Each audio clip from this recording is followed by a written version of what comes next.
Good morning and good afternoon for our friends in Europe. Today we have our first webinar in English, and the title is Reboot Venezuela Oil Industry, Lessons from Other Countries on the Role of Regulators. We will have three experts in this area, and the first one is Paul Van Driel. Paul holds a Master of Science from the Technical University of Delft in the Netherlands, an MBA from the City University Business School in London, and a diploma in company direction from the Institute of Directors. He frequently speaks at industry conferences and serves on the company advisory board. He's a fellow of the Society of Decision Professionals. He's a co-founder of Strategic Fit, a consulting company, and he had 30 years of consulting and industry experience, mainly in the upstream energy sector. He supports clients in most aspects of the energy life cycle, conventional, unconventional, and renewable energy sources. In highly uncertain situations, often with conflicting perspectives. Clients include all super major, many national oil companies, and independent oil companies. Our second speaker will be Mr. Adam Mitchell. Adam holds a Bachelor of Science in Physics from the University of Bristol and an MBA from Imperial College of London Business School. He had over 25 years experience helping energy companies. He has led consulting projects addressing challenging strategic issues, mainly in exploration and production, but also in power, renewables, and CO2. Work has stretched him from Europe to West Africa, South America, North America, Middle East, and Russia. In 2008, he played a leading role in a strategic report commissioned by the Norway Energy Ministry on policies for maintaining future production in Norway. And Mr. Jean-Jacques Lafon, he is a consultant retired from ExxonMobil, where he worked for 37 years with the company, mainly as a senior commercial consultant and a member of the Upstream Commercial Center of Expertise. He leads large and complex multi-party negotiations, including government and national oil companies in many places around the world, and had a mentor role with the company to support other less experienced negotiators. He's also an expert in OBO, joint venture management. You can start, Jean-Paul. Thank you very much, Carlos. Oops. Yeah. So it's a pleasure. It's a pleasure for all of us to address you, and we've been involved with Venezuela at some stage of our lives, all three of us. So Adam's mother is actually was born in Venezuela.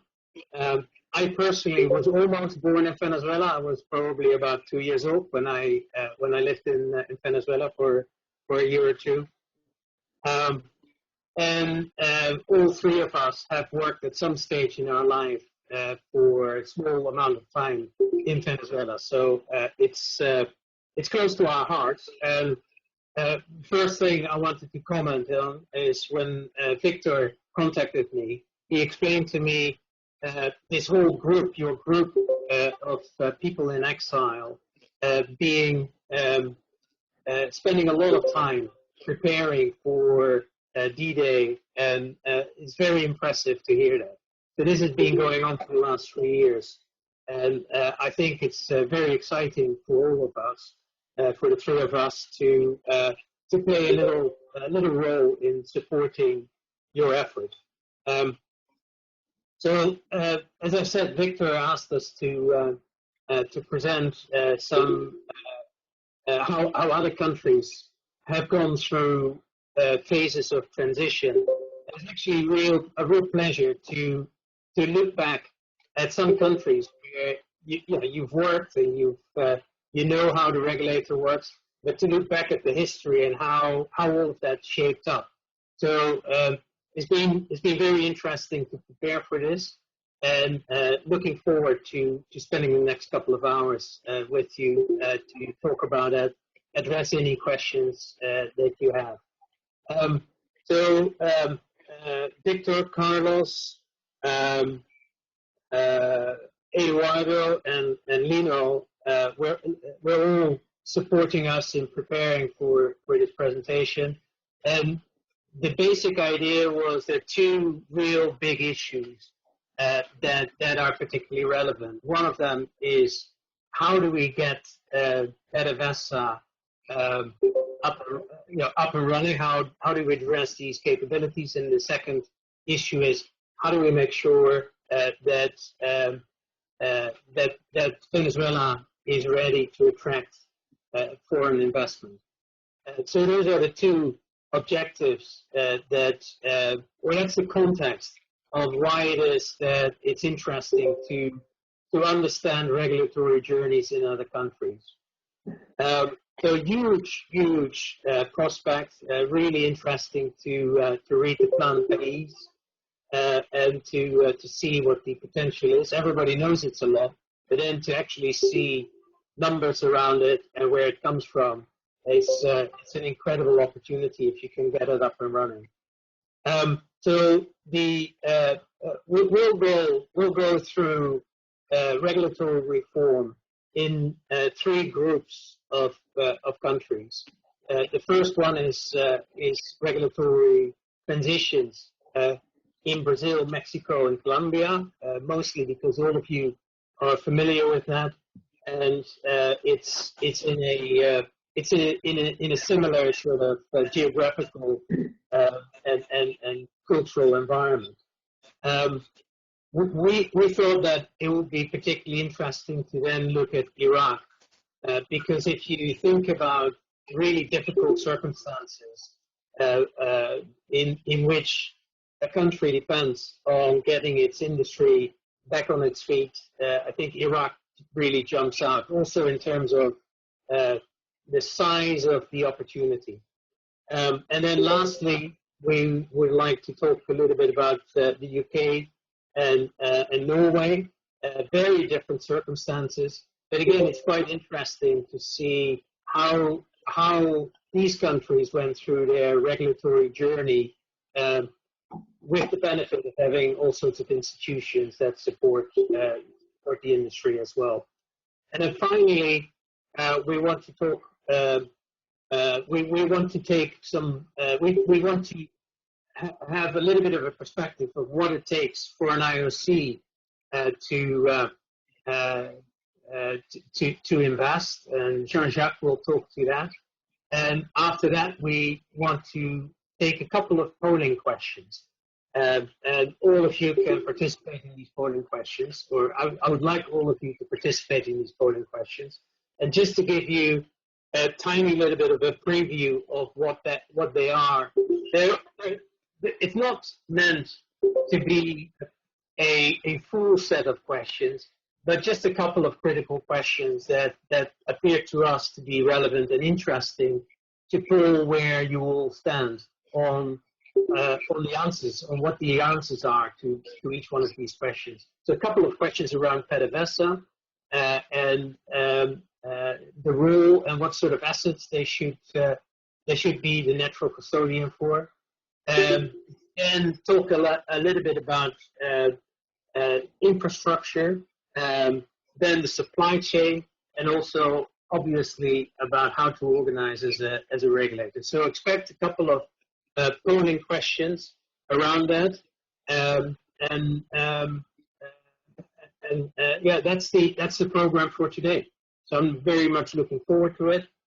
Any questions obviously come as they come, and we'll address them immediately. So very much looking forward to making this interactive.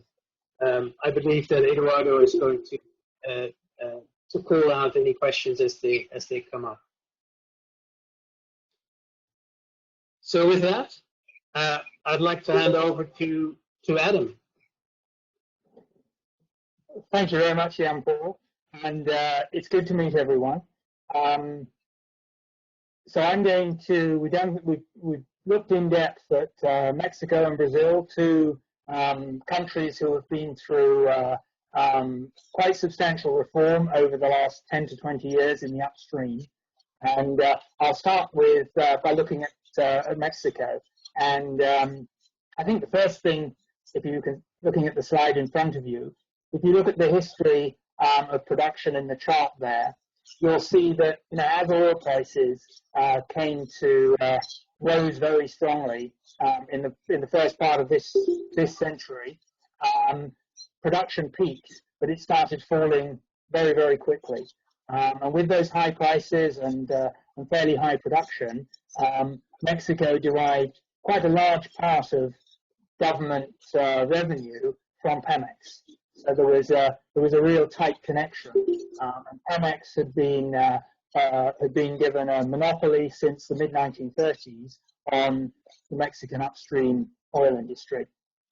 So production fell very quickly, nearly 1 million barrels a day over a period of 5 years from 2005, mainly as the Cantarell field came to the end of its peak production period, falling at more than 30% of the year per year in some years.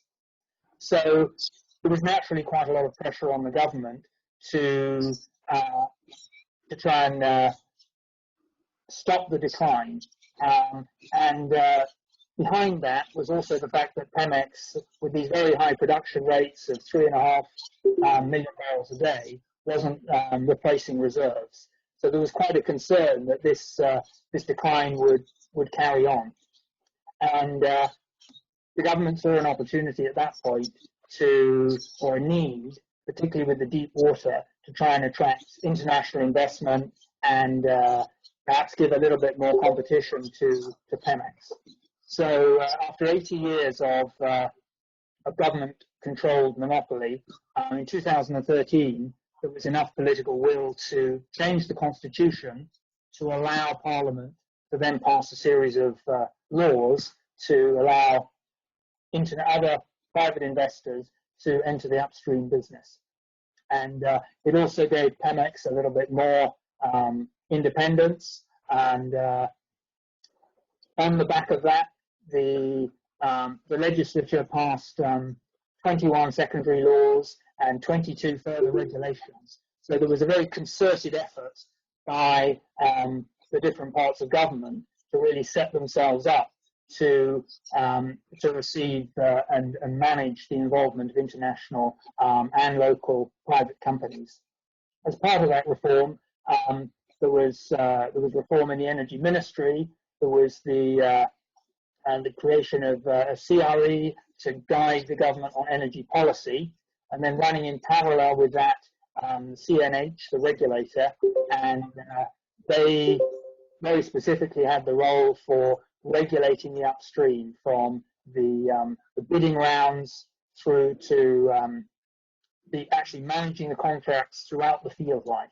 So very much the key point of contact for the upstream companies, and also, you know, making sure that with ASEA, that environmental regulation would work with many more companies working in the upstream. So that's the overall context. There was very much a political will to. I think the government at some point had been taking something like 70% of Pemex profits as government revenue. So it was always a struggle for Pemex to reinvest, which was probably partly the cause of the lack of being able to replenish reserves. So if we go to the next slide.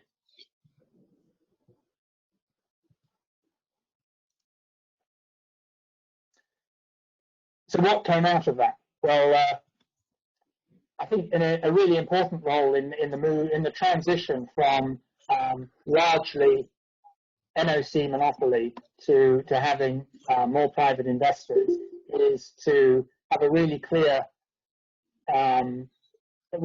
policy on what ownership of existing assets and licenses get transferred to the NOC.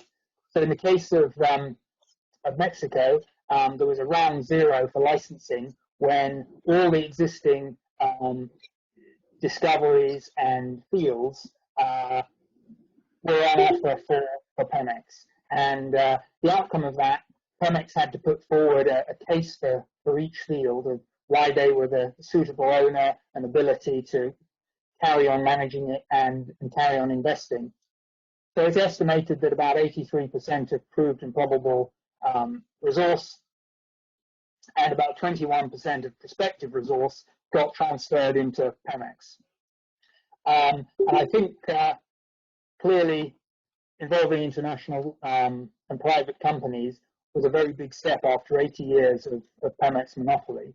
And so I think an important lesson was that the government decided, rather than have an enormous licensing round to try and attract the most investment as quick as possible, they divided those first 2 years, starting in 2015, initially with 4 licensing rounds in quite quick succession. And they're fairly disappointed with the license 1.1. Prices had fallen by 2015, and there didn't seem to be the expected interest from private investors. But I think by offering a small number of licenses in the round, it gave the opportunity for the CNH to listen to the industry and understand what was it that really put companies off. So they did some fine tuning, and they tweaked some aspects of the way they were offering the auction rounds. For example, publishing minimum production sharing expectations, putting a cap on royalties to make sure companies didn't overbid and then find that projects were uneconomic. There had been feedback that without clarity on access to infrastructure and tariff regime, that could be quite a barrier for some fields. So by the time they got to the 4th licensing round, there was huge interest, perhaps partly because it was the deep water, and it's estimated that the licenses awarded by the end of the 4th round amount to around $40 billion of project investment. And also in that final round, Pemex was then in a position to farm down interests in the fields that they had kept as part of their more autonomous position. And to give an example, they farmed down to BHP Billiton on one of their fields, which included a large upfront cash payment, but also ultimately approximately an $8 billion investment from BHP. So, what can we learn from this? Well, I think the government put a lot of thought and a lot of new laws to set up the regulatory environment. It's really important for the confidence of investors that there's clarity in the regulatory environment, and there's confidence that it's not going to be radically changed too frequently. I think the transfer of ownership to the NOC from the government, to make that a very clear and purposeful process, so that the NOC really makes a commitment on what they are going to deliver from the fields they're taking on. It's not just an assumed ownership. And I think that there was, up to a point, there was a similar approach in Brazil as well. And I think in both cases, then the NOC really takes on, makes a commitment and takes on an obligation to invest and to operate the fields they take on. It's important for the continuity of production as well. And I think it also worked very well having a larger number of smaller license rounds. And I think the regulator was able to refine their approach and understand what worked well and what didn't. So without big changes, but just small fine tuning to make it work for investors. I think companies also were able then to gain price information. If there's just one very big license round every 4 or 5 years, executives in private companies don't want to be the only one to overbid and look foolish. It allows companies to learn and have more confidence to bid for what they really want and make genuine commitments. They then have multiple opportunities to build a portfolio and build a business in a new country. If it's just a one-hit kind of lottery, then it's very difficult for companies to know, do they bid for 8 licenses or do they just bid a lot for 2 licenses? If there's a number of license rounds, then they can build their business and understand where value comes from. And I think there's also a side benefit by spreading the license rounds over a couple of years. It then meant the service sector wasn't, there wasn't a spike in demand to overwhelm the service sector. So I think they got a lot of things right by going through this learning process. And if you go to the next slide.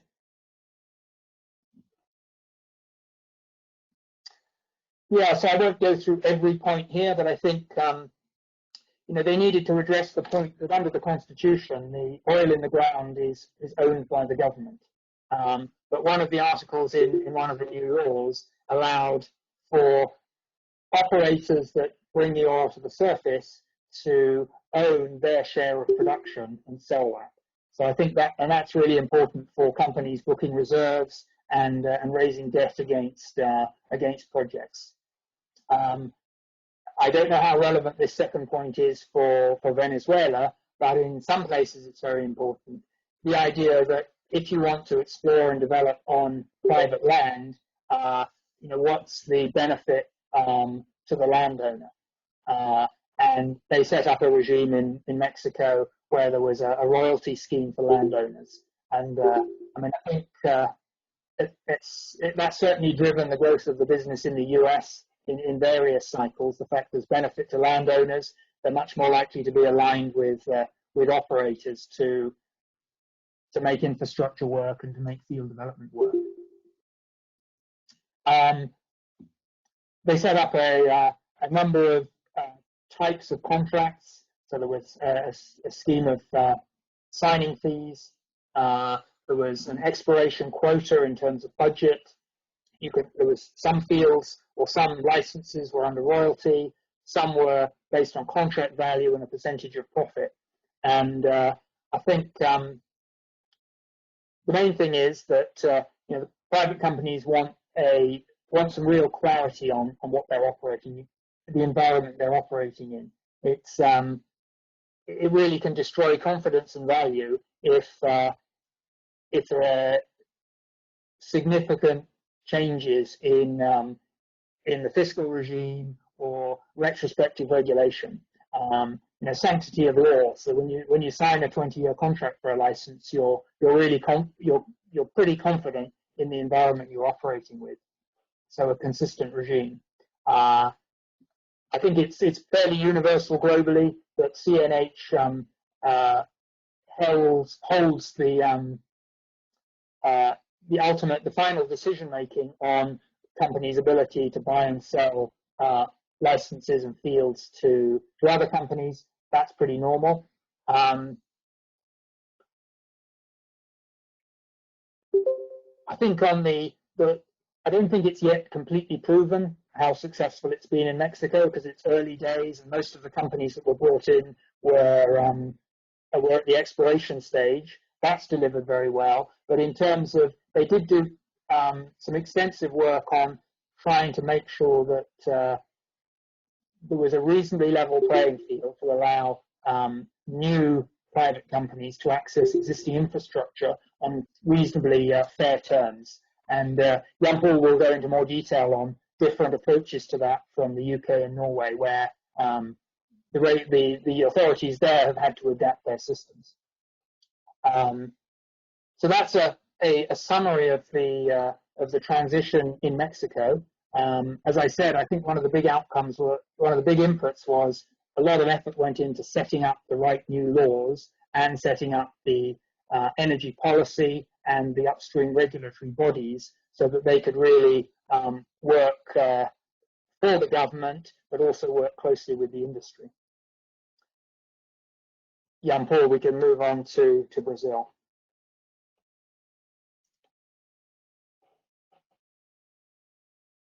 So Brazil, about 12 or 14 years before Mexico, also went through a stage of a process of reform.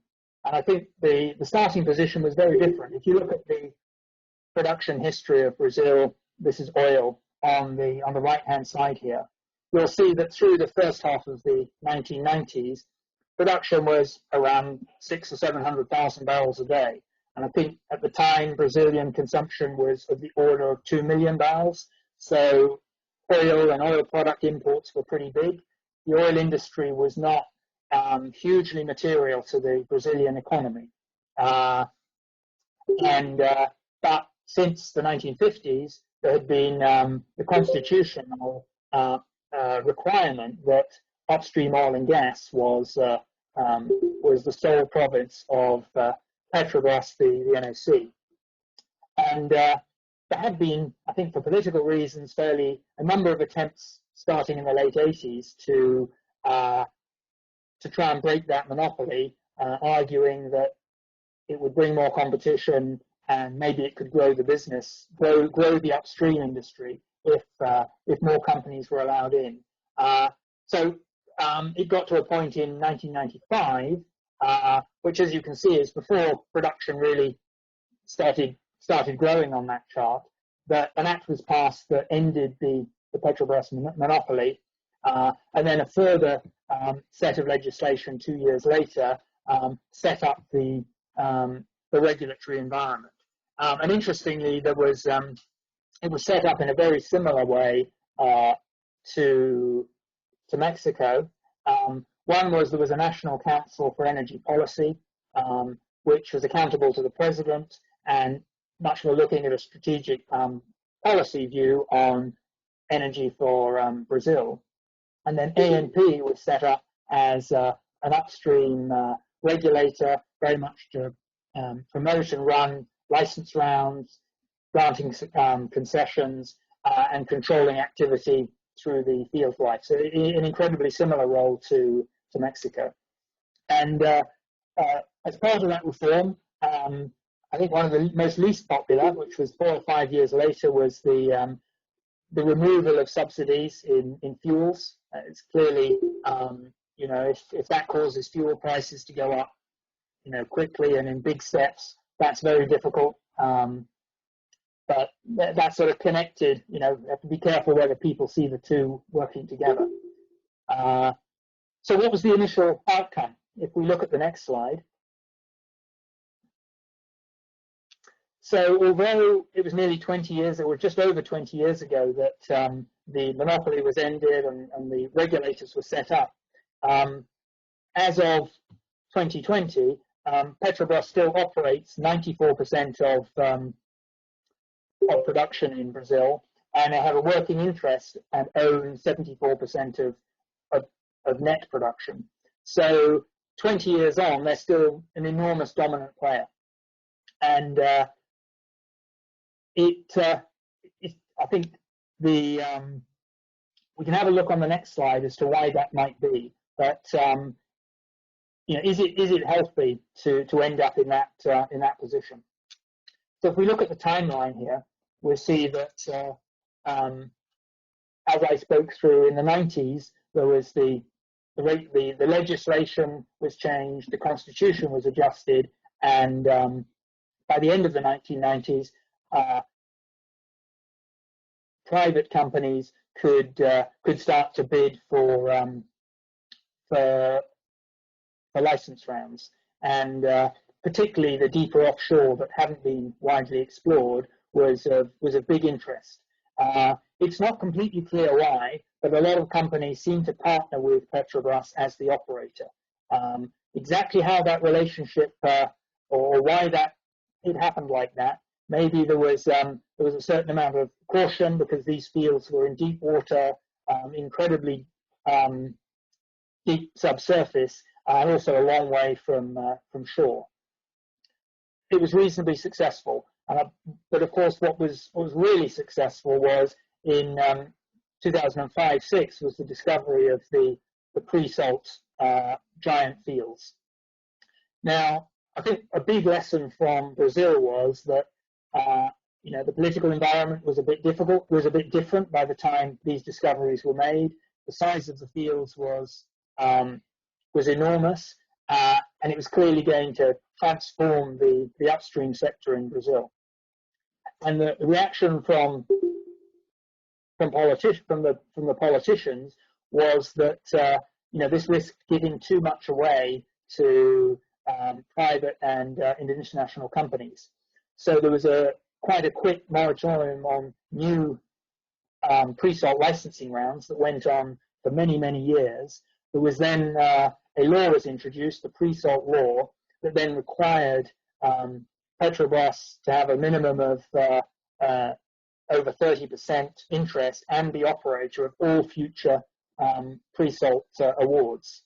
And this really shocked and damaged the confidence of private investors. The fact that you work so hard to set the terms up, and as soon as there's a big success, you change the terms. So I think the big lesson is that you need to think through in setting up the process of regulation and the fiscal structure, that it works for you if you find 100 million barrels or 10 billion barrels. I think the knee-jerk reaction of we haven't found exactly what we thought we would find, therefore we're going to change the regulation, is very damaging for the reputation of both the legal environment and the regulator.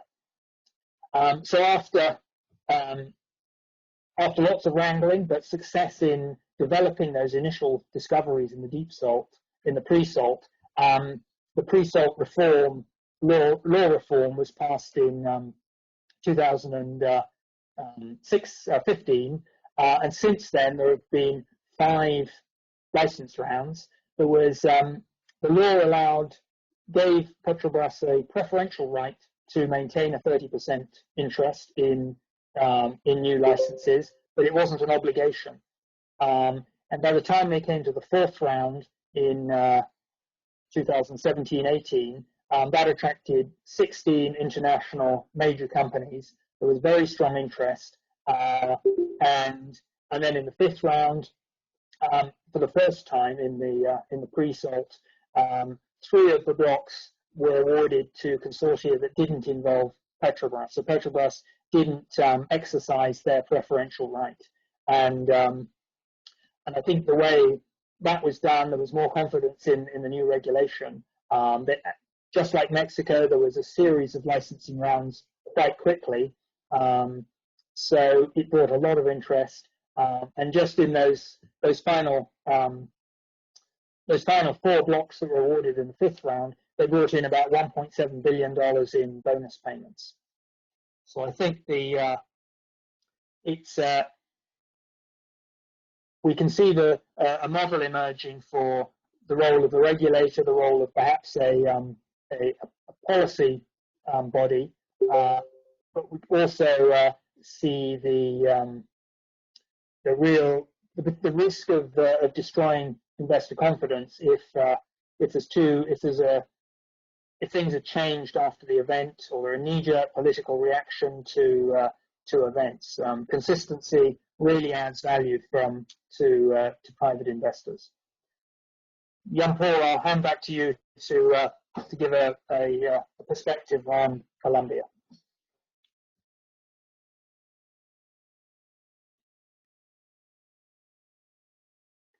You're muted, Jean-Paul. Thank you. Before I dive into it, just let me recognize that Alfredo Gruber helped us quite a bit with his perspectives when we put this together.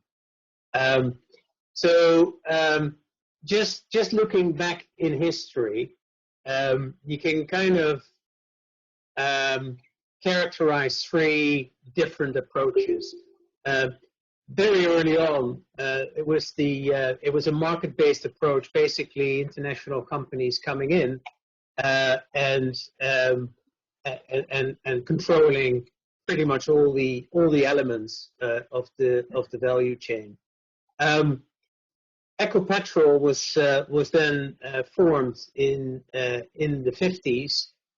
Basically, there was a choice to honor all the obligations, or to see whether they could somehow get into the concessions and take things over.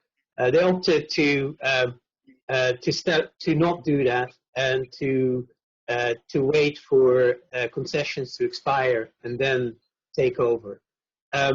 So Ecopetrol fulfilled the role both of being an NOC and a regulator, and over time, continuously, it expanded control and also touched all the elements of the value chain. When they pretty much controlled everything, they then awarded new licenses using association contracts. And I think there were about 4 or 5 models of contracts, and each one of them was experimenting with more sophisticated R factor, changing R factors depending on profit and oil prices and what have you. So it was just trying to find the right balance of optimizing government take and still attracting investors. So that was sort of characterizing the first 2 phases, first market-based, and then the nationalization, and really focusing on maximizing the government take. So all of that was fine. Number of very large oil fields were discovered. So there's a history of substantial discoveries, and that gave the country the confidence to be able to spend a lot of money, to make a lot of commitments, to solve a number of very pressing problems. And these problems included a new constitution with a lot of decentralization effort, pension rights that really started to play out and cost a lot of money. But then, on the other hand, also struggling with continued attacks and interference of guerrillas and the whole cocaine business. So, uncharacteristic of what I understand from Colombia in the past is that it's always been a very managed, fiscally well-managed country. And in the mid-90s, the oil boom became unmanaged. So suddenly you find yourself with a lot of new discoveries, but instead of being able to have a lot of fiscal freedom, it ended up being a situation where the country suddenly found itself in an incredible amount of debt. Obviously, the low oil prices were a key factor in that. So in the beginning of the 2000s, they initiated a number of regulatory reforms. And the biggest one was the NHS, the NHA, National Hydrocarbons Agency. They took over the regulatory part of Ecopetrol, and a number of other key institutes and ministries were involved in the value chain and managing the licenses and what have you. At the same time, Ecopetrol went into a privatization of 10% of their equity. There's a number of other institutions like CNET who control the pipeline infrastructure, but by and large, the NHS. The NHS is too far top of mind. The NHA managed to increase activity, attract investment, and the associated exploration and other development activities. So basically, we've entered a regulation and competitive era. If I go to the next slide. So let's look at the actual role of the ANH. So they play a key role, but in particular as a partner to the investors. So all eco-petrol rights were grandfathered, and they have an enormous amount of blocks, of which relatively few are actually producing. So there's about 80% of the blocks that they own are idle. There's nothing happening, and ANH can't take them away from eco-petrol, but puts an incredible amount of pressure on them to release them or to initiate some activity. Another element of regulation that is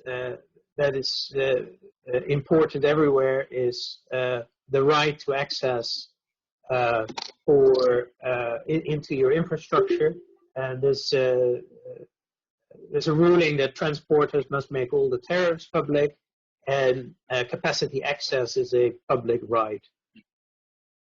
The other element of making an industry really attractive is to make sure that the value chain is competitive.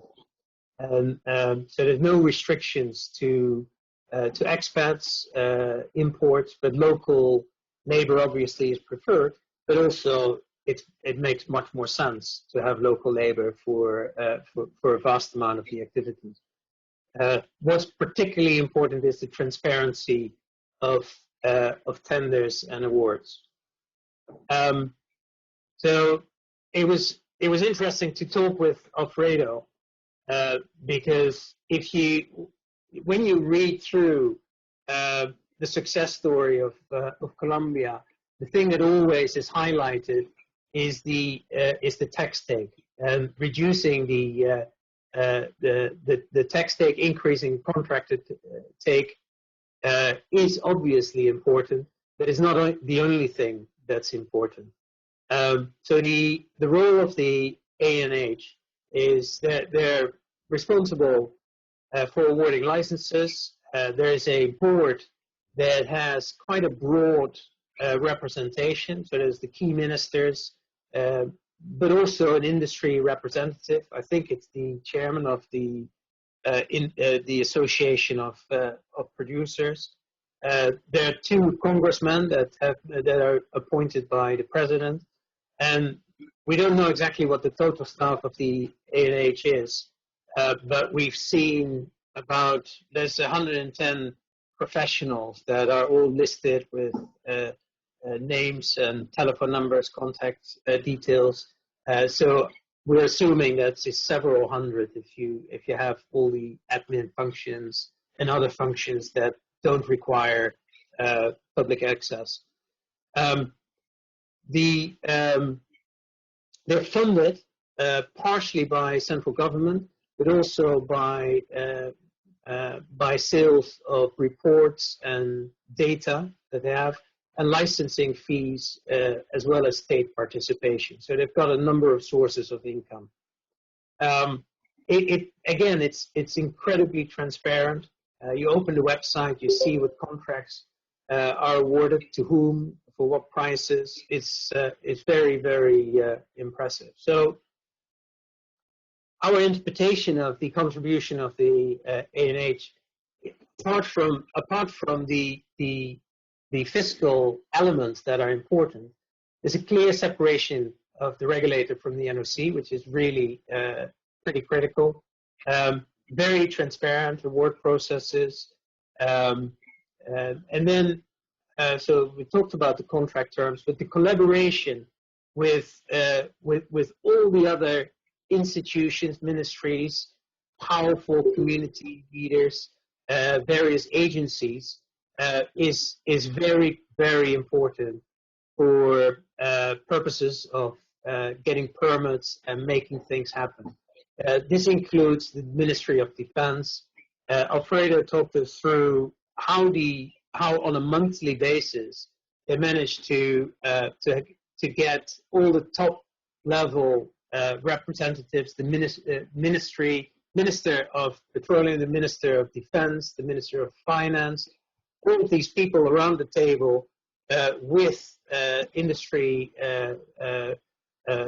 coordination, and talk about the particular issues that needed to be addressed. And you have all the key players around the table to be able to do something about it. So all by all, it resulted in a relatively efficient permitting system where permits used to take years and now they take months. So all of those contributions, I think, are particularly are not that easy for an outsider to spot, but they're particularly powerful for making a country investable. Adam, you want to summarize? Yeah, so we thought from the research we've done, from our own experience working in many different countries, and from the really useful discussions we've had over the last 2 or 3 weeks pulling this together, from looking at these 3 countries, what can we learn, and particularly, what are some of the good practices that are important for an upstream regulator. So I think to repeat what Jean-Paul was just summarizing on Colombia, is this need for real clear political leadership, because the upstream industry doesn't just touch energy. It's got important land right issues. It's got important environmental issues, important local community collaboration and issues, and there needs to be political leadership to really government work together to the right solutions when there are barriers. And the independent regulator, I think, with in all 3 cases that we've looked at, it is really important that there's the sufficient depth of technical, legal, and commercial expertise to be able to really understand what the industry is doing, so that you're a credible counterbalance to the industry wanting to push things ahead. Clear and transparent processes. In all cases, the regulators' websites in these 3 countries have an enormous amount of information that they share. Each field production is published on a monthly basis in many cases. Huge amounts of information available, and I presume there's the obligation of the operator to make sure that information is provided to the regulator. So this transparency of process and availability of information is really valuable to the industry. Having a regulator independent from the NOC, so then there's much more clarity then for private investors to know that the NOC is going to be a partner in some fields, a competitor in others, but they're not involved in the regulatory process. And I think that's a really important distinction to make. And the regulator also has a role, not just in sort of arm's length regulation, but the industry to help identify and address challenges as they come up. So clearly they have an important role to regulate and uphold standards, but it's also really important that they work with government and with the industry to listen and understand and help resolve issues. I think I outlined the view of having a larger number of smaller licensing rounds. I won't repeat that. That seemed pretty clear in both the Mexico and Brazil cases. And I think it's also important to have a real accountability and transparency of the NOC.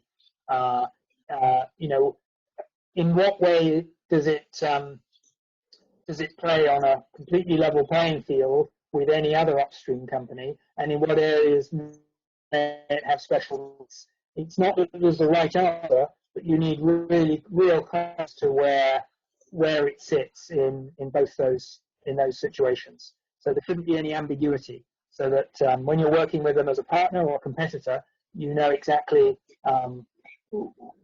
what you're dealing with and what the process is. And I think it also seemed to be really important is that the transfer of existing fields to the NOC when there's a process of brand new regulation and there's a process of deregulation in terms of getting in private investment, that notion that the NOC needs to make a really purposeful commitment to the fields they take on, because there's a risk that if it's just assumed that they inherit anything that's already discovered, then how do you ensure that that they have there's really the right motivation and incentive there to exploit it in a way that really benefits the nation? Okay, we can go to the next slide, Jean-Paul. Yeah, is there, before we go into Iraq, I just want to check whether this is a natural point to address some questions, Eduardo, or shall we just continue with Iraq? There is a question regarding the draft where you had the EMP contract in Colombia. The last graph of Colombia, the last slide of Colombia. No, the last one. Yeah, okay, there. Somebody asking if where would be the USA, Canada, and Mexico in this graph, if you know. Oh. But you can see the UK there. No, no, Right. USA, I mean, United States, Canada, and Mexico. You Yeah. Well, they're not here. do you have an idea in which range they will fit? Yeah, that's a good question. Okay, don't worry. And the other question in the chat, I think it would be better for the end.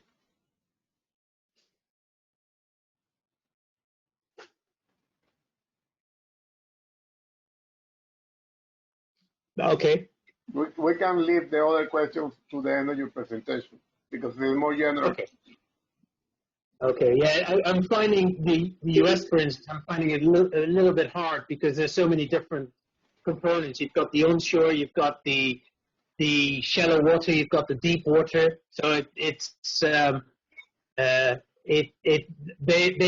they're more competitive generally, but to know where the profitability is, I'm guessing that it's not too far away from the UK, and Canada obviously is such a high cost environment with the oil sands.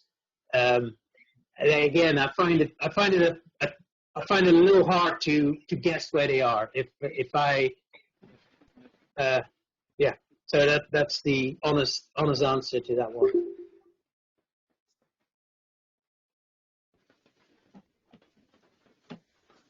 So let's look at Iraq. Now, it may not seem an obvious choice for comparison, but we just thought that after the fall of Saddam in 2003, the industry there had been really run down, and maybe there are lessons to learn from trying to rehabilitate an industry that has enormous potential but has been mismanaged and had all sorts of challenges. Maybe there are some good lessons to learn. So perhaps, again, start by looking at the oil production on the right-hand side here, where you can see there have been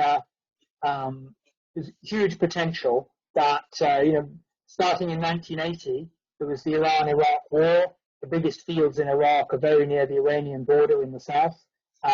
So that cut production from 2.5 million down to 1 million barrels for 4 or 5 years. There was then the first Gulf War after Iraq invaded Kuwait, and that, along with the sanctions and the no-fly zone and the strong international pressure, that reduced Iraq's production for 6 years to 500,000 barrels a day. And this is a country that had the infrastructure and the potential to produce at 3 million barrels a day. So even before the invasion in 2003, production had started falling for 3 years. There was a lot of internal tension, and it was very, very difficult to invest. But it quickly recovered in 2004 after the invasion to about 2 million barrels a day. And then you can see that it stayed at around that, maybe up to 2.5 for about 7 years before it accelerated right up to just under 5 million barrels a day. So that's the context in terms of the potential. So after the fall of the Saddam regime in 2003, the estimate was that there was about 115 billion barrels of oil in developed fields in Iraq. So much of the infrastructure, even if it was damaged or not in a good state, the fields were there. They had been in a position to produce really high rates. So it was seen that a country that desperately needed revenue to reinvest to build the country back had this enormous potential of 115 million barrels, and that was in fields already developed. Now, of course, that was in an environment where there was increasing sectarian tension, security was very, very difficult. There was political disagreement and over developing the new constitution. So it meant that, for the first 4 years after the change of regime there was very little new investment, no outside investment, because there wasn't a clear constitution. There wasn't political agreement on how private companies should be involved. And when the constitution was drafted, it stipulated that oil was owned by the people of Iraq. And but it also, although it's quite a long document, it has very, very little specifically on oil and gas. And even where it does have it, it's quite ambiguous. So the constitution, even after years of political wrangling, didn't really help provide clarity on the future of the industry. And I think that was partly, there's this sectarian tension, but there was also it was very difficult to get agreement between the federal government and the regional governments. So 2 years after the new government, they were still only able to refine about half their fuel needs. So they were spending $4 to $5 billion a year on fuel imports, and there was ongoing very high subsidy, which meant it didn't encourage efficiency. It promoted the black market. So it was a very difficult starting point. So it had all this potential, but couldn't really get clear agreement on how to go after it. So if we go to the next slide. So what did they do? Well, I think another part of the context was that Iraq had a long history, going back more than 60 years, of having most of the economy controlled by the government, owned and controlled by the government. So it wasn't just the Saddam regime, it wasn't just the previous governments. It went all the way back to the 1950s of most of the economy, most of the formal economy was owned and run by the government. So there was very much a mindset that that was the norm. I think so the outcome of that was that the Ministry of Oil, the new Ministry of Oil created under the new regime, owns and controls all the regional NOCs. So I think there are 12 or 13 NOCs across the different regions. They are subsidiaries of owned by the Ministry of Oil under its Deputy Minister of Production. And so all regulation is carried out through departments in the ministry. There's also an organization, the State Organization of Marketing Oil, that they have sole right to sell all oil produced in Iraq. So there's a huge concentration of managing and controlling the upstream sector through the Ministry of Oil. There is no independent regulator, and although in 2018 a new Iraq National Oil Company was established, ongoing political disagreement has meant that it hasn't actually been passed into law, so it's not able to do anything. So there was the intention to set up a more independent NOC rather than just have companies directly owned by or directly controlled by the Ministry of Oil. But ongoing political difficulties have meant that hasn't happened.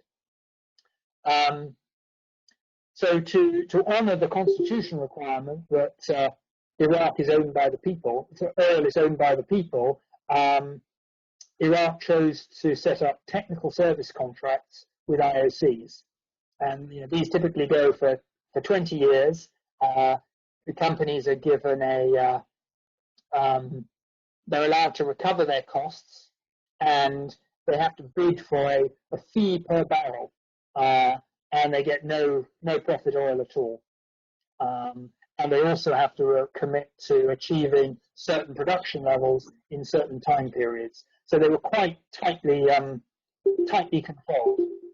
And that was seen as a model that meant that the oil was always owned by Iraq. It was never owned by the IOCs. And I think I've got a quote on the right-hand side there about the Ministry of Electricity. Their role was to be, all-encompassing. They were the principal policy makers, they were the power producer, the service provider, the regulator, and the operator. So all in one organization. And I think that the challenge they've had is that oil and gas is run in a similar way.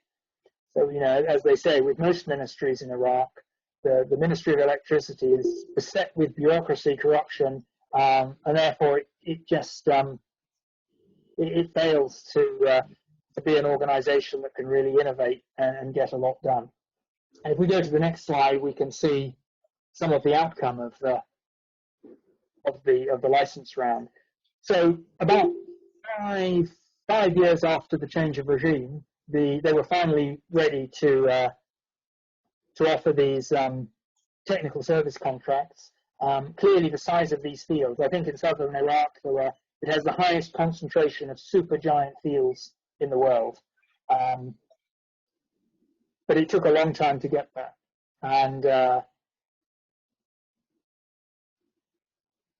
so they finally set up the law to offer it. The Constitution required these technical service contracts.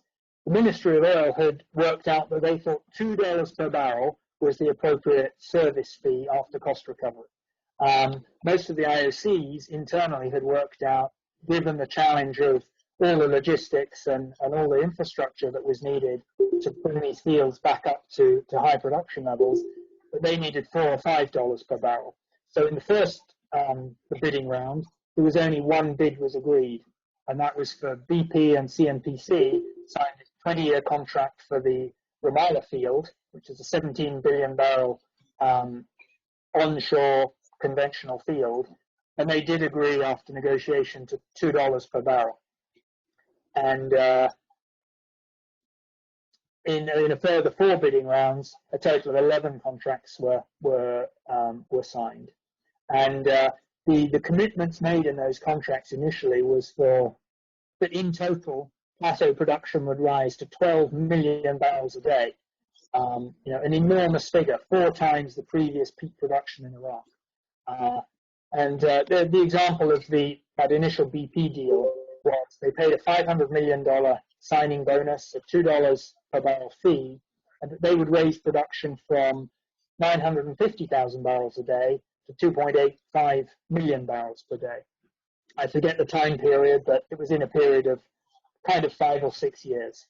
But as soon as these deals were signed, all the companies went back into negotiations with the ministry. And so there was ongoing negotiation on, I think they realized once they physically had operatorship of the fields that it was going to be a lot tougher than expected.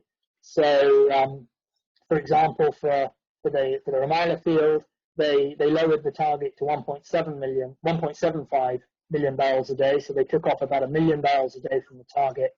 And actually by 2009, about 9 years after the contract was awarded, they've achieved 1.47 million barrels. But a big part of these negotiations was that, 2 things. production targets were approximately halved from 12 million barrels in aggregate down to 6 or 7. And I think one of the reasons was it was feared that it would flood the global oil market. An additional 6 or 7 million barrels would just be far too much. But the other key part of negotiation, by accepting these, what they saw as very low $2 per barrel fees, the IOCs negotiated that the Iraqi government would take back most of the risks associated with the fields.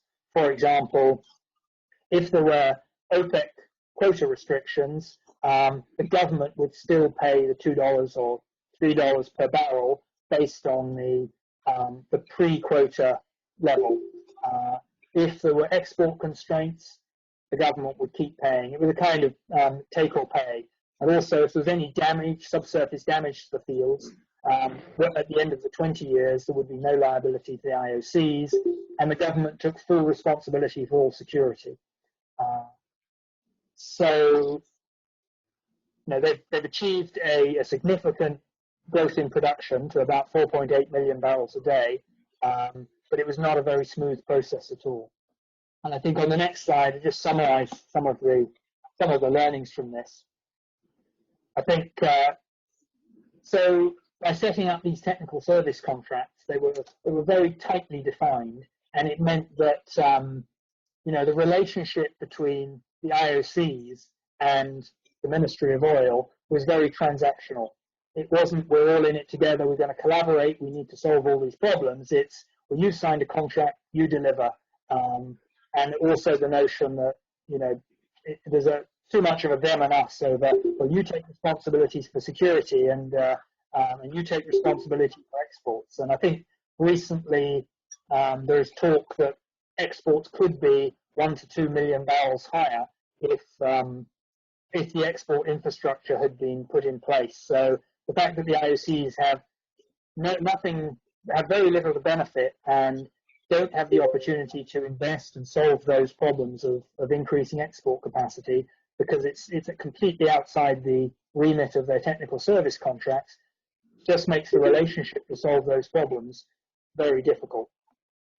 There are ongoing security problems, an ongoing battle for influence between different sectarian factions, the federal versus the local, major ongoing security challenges. The IOCs couldn't book reserves in the normal way because they didn't own the oil at any stage. So that's a challenge for raising debt. It's a challenge for the overall structure of your business. And I think the fact that the IOCs were so squeezed to achieve this $2 per barrel, and they've, at times when the government needed a bigger budget, they've delayed reimbursing on the $2 per barrel and the cost recovery, which has just reduced investment. So it's kind of a lowest common denominator. So too much control in one. What can we learn? Too much control in one organization. The Ministry of Oil tries to play all roles in one organization, from the NOC to the regulator to the energy strategy. Really, lack of a clear long-term strategy in terms of what's the role of the NOC? Do we want a strong national oil company that really develops in-country capability? So some real challenges there. And when IOCs enter a new country, particularly where there's big potential, they invest in projects for the long term. So they need authorities to be able to confidently make decisions in a timely manner on permitting, on all the different elements. You want a transparent process. You want consistency on decision making. And also, I think it's just a mistake in Iraq was not to really give any skin in the game to IOCs. They didn't really have the opportunity to benefit from very much upside, so they weren't really aligned as partners to try and solve many of those wider problems. So I think there's a lot to learn, and it's partly to do with the incredibly difficult starting situation in Iraq, but also the history of very, very tight government control across industry made that relationship very difficult. Jean-Paul, back over to you to look at the UK and Norway. Yeah, Adam, it strikes me, if you sum up this story, do you think it's fair to say that they've been penny wise and pound foolish? I think that's largely the case. There was this desperation that they needed revenue very, very quickly. They seemed to both be constrained by the Constitution on always wanting to own the oil, but also just having a history of having very tight control. I think there was an idea that we've got this incredibly low cost, enormous oil fields. If we just get these big international companies in, the cash will start flowing. They were just hoping that, these companies seem to solve incredibly difficult technical problems all over the world, developing new resources. It's going to be easy for them here. And I think that was the government, there was just a lack of joined up thinking, with the ongoing political wrangling in the background, making it very difficult for the government to have a really consistent position. Okay. Carlos, Eduardo, are there any urgent questions, or can we address them after the UK and Norway stories? I think it would be better to address it at the end. Okay. Okay. Yeah.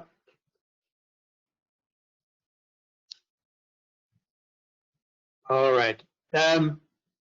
So it's interesting to compare and contrast the UK and Norway. Basically addressing a similar sort of set of opportunities, especially as seen at the beginning of the oil boom. The Brent was discovered. There's a number of these huge oil fields were discovered. The first discovery was in 1965 of Super West Seoul gas field. And then in 1970, the 40s oil discovery by BP. At the time, Labour was in government, and their instinct was to make sure that they were really controlling the oil industry. But at the time that things really started to develop, it was Thatcher. It was the Thatcher government that was in charge, and throughout their philosophy was very much around privatizing state enterprises across all industries. So that really set the tone for the oil industry in the UK. Part of the privatization for her was also to privatize the two British national oil companies, BP and Britoil. So that set the scene in the early days. There's a couple of key events that I think are worth highlighting. So first of all, in the beginning, it was big, large fields that set the scene and developed their own infrastructure, full value chain, and could afford it because they were mega large. At the end, currently, we're looking at a situation where there are many small fields, so completely different context. So two events that really sort of shaped the industry here that I'd like to pick out. One is the Piper Alpha disaster I think it was in '88, where it's just a catastrophic event. I think there were 200 people that died in that catastrophe, and a big exercise to see what was the cause of this disaster and what could be done to prevent it. And it turned out there was a number a number of things that went wrong simultaneously that led to the explosions. What the Cullen inquiry concluded was that let's not prescribe a number of rules, because you can actually satisfy those rules and still end up in a disaster like this if you haven't really thought about all the things that could go wrong in parallel, simultaneously, triggers that could happen. So they established something that's called safety case, and the safety case is something that an oil company needs to take responsibility for thinking through all the possible things that could go wrong, and they are the ones who are responsible. So the regulations are there as you have to satisfy them, but it's not enough to just satisfy regulations. You also need to do whatever it is that you need to do that is specific to your circumstances. And what it allowed the policymakers to do is to not regulate for the absolute most severe set of tests, but to keep regulations to a minimum, but still make sure that the operators had the responsibility to do the right thing. So it was a descriptive type philosophy of regulation rather than a prescriptive role of regulation. But regulation nevertheless got tightened a bit over time. So then we'll fast forward to 2013, when the industry, when looking ahead, the industry just faced a complete cliffhead. The Wood Review considered what it would take to make the UK competitive again, and to make sure that there was a future in the industry. What they concluded was that everybody could find themselves behind a concept called maximizing economic recovery. So that was a concept that recognized the fact that you needed not just to take the last drop of oil, but to make sure that the oil that you recovered was actually economic. So it wasn't maximum recovery, but it was maximum economic recovery. The other thing that the Wood Review stressed was to make that happen effectively, the industry depended on a lot more collaboration that happens so far.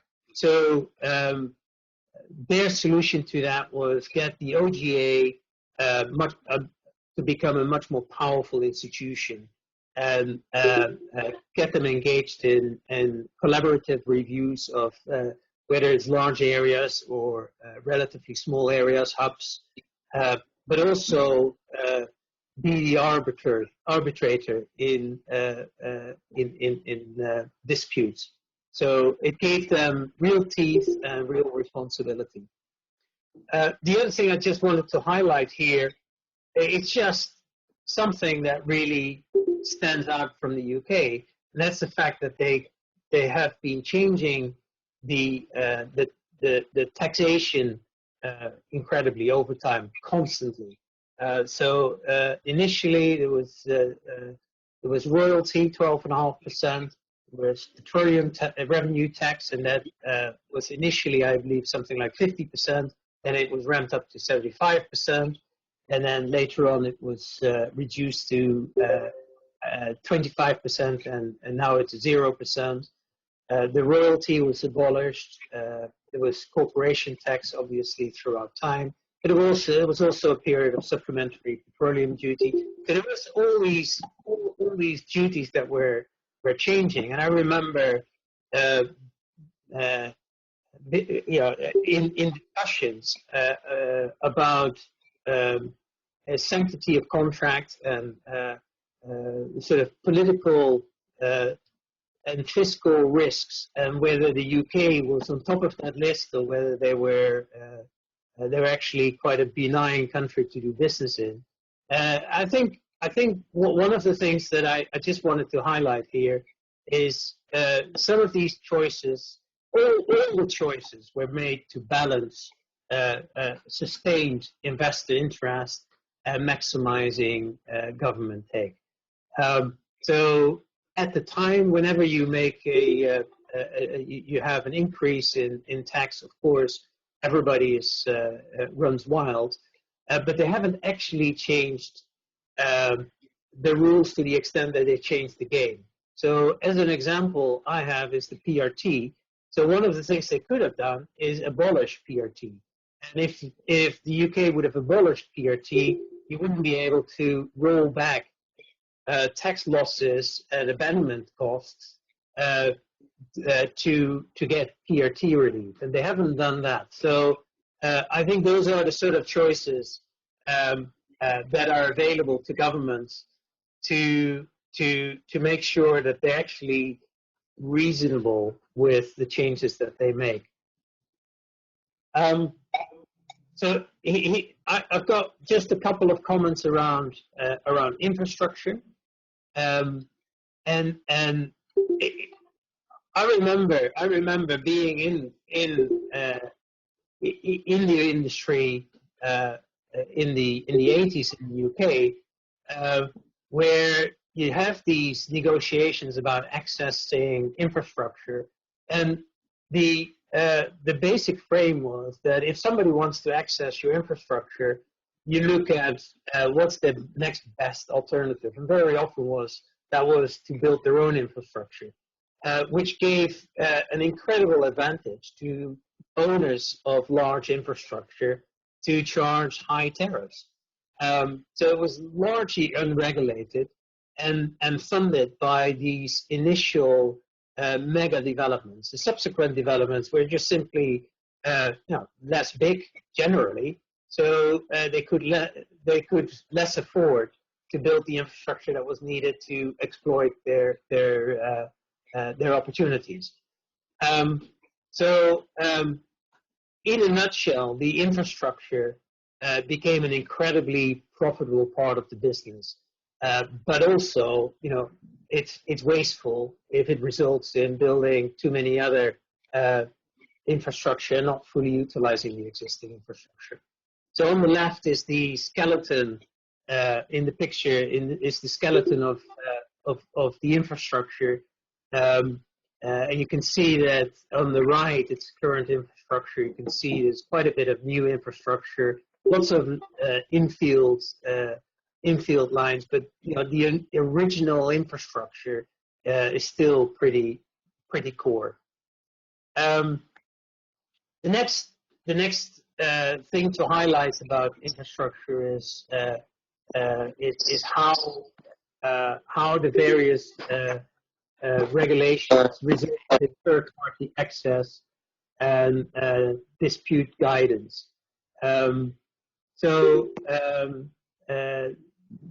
Many different attempts by DEC, but the OGA post 2015 has really got a lot more power. So at the moment, I would characterize access to existing infrastructure as being pretty regulated, but it has taken quite a long time and quite a lot of pressure to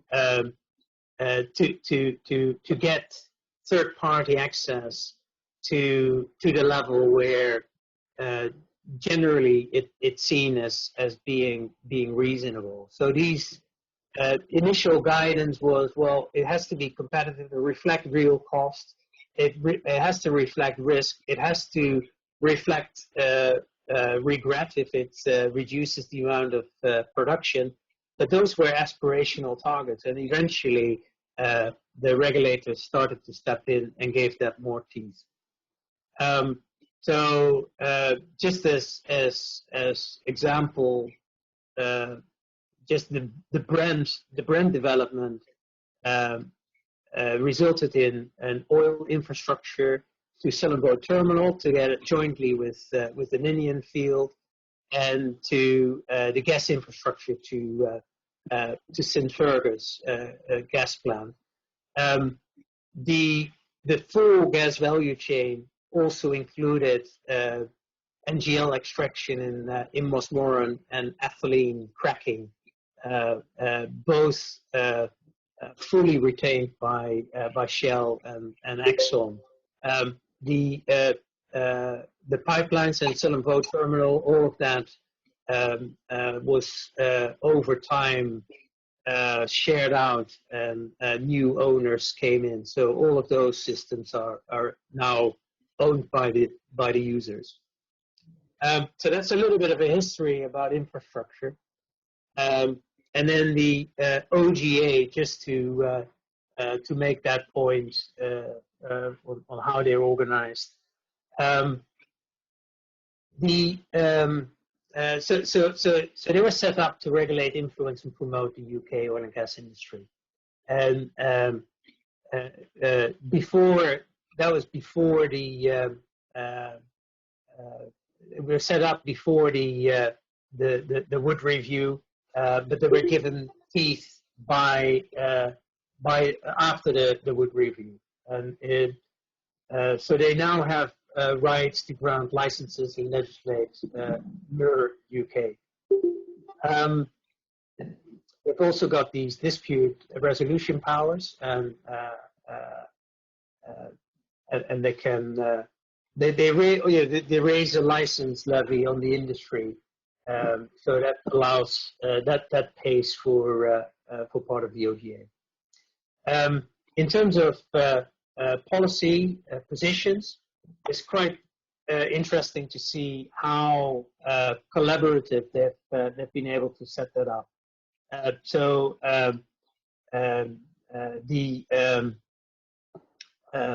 they've got these four areas of policy positions, but the way they derive that is through a network of initiatives and of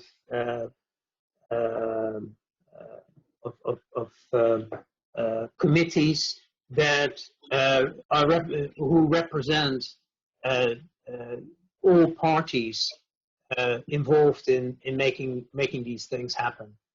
So it includes obviously the operators, but also suppliers. They're doing a really good job to make sure that that everybody is heard and consulted. Part of the reason why I believe they can do that is their governance structure. They've got one shareholder rep, so that's from the ministry.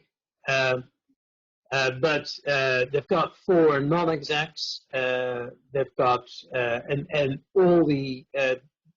most of the directors are ex-industry, so they've got real deep industry experience. About 170 people, and organized in operations stewardship, in regulator administration, in strategy policy, and people corporate. So as everywhere, there's several bodies that need to be coordinated. So the OGA is autonomous, but its shares are owned by the BEIS, by the state. And it has to coordinate with all sorts of other regulators: the environmental regulator, the health and safety executive, environmental impact agency, minerals planning authority, and many others. So that gives you a bit of a feel for the UK. I would say that characterizing it super simplistically, UK went from being very, very low on regulation to becoming more and more regulated as the need to collaborate increased. In Norway, it's an interesting story. in the 60s there was quite a bit of exploration activity, and pretty much at the time that Phillips, ConocoPhillips, I think it was Phillips Petroleum, or was it Conoco? I think it was. I probably get this wrong. It's probably Conoco. So when Conoco was drilling its well, it was a well that they wanted to surrender, but the state responded that if you do, you still have to pay for it. So it was the last in a series of something like 35 exploration wells, and they were ready to leave the area. So they were forced to drill this well that turned out to be incredibly successful. At the same time, just before that, was a gentleman called Farouk al-Qassim, and he was an Iraqi, and he had to leave Iraq. He was the most senior Iraqi at the time. He was a very young fellow, most senior Iraqi at the time in the industry, but the industry was dominated by expats. And because of family issues, his wife was Norwegian. Their son, I believe, was required medical attention that was available in Norway. So they decided to go to Norway, and he basically stepped into the ministry, saying, I'm looking for a job. What sort of operators are there? Can you give me some addresses? And they were really struggling with how to cope with the industry. And he was a godsend, so he was taken in with open arms, and he really was key in the architecture of the industry in Norway.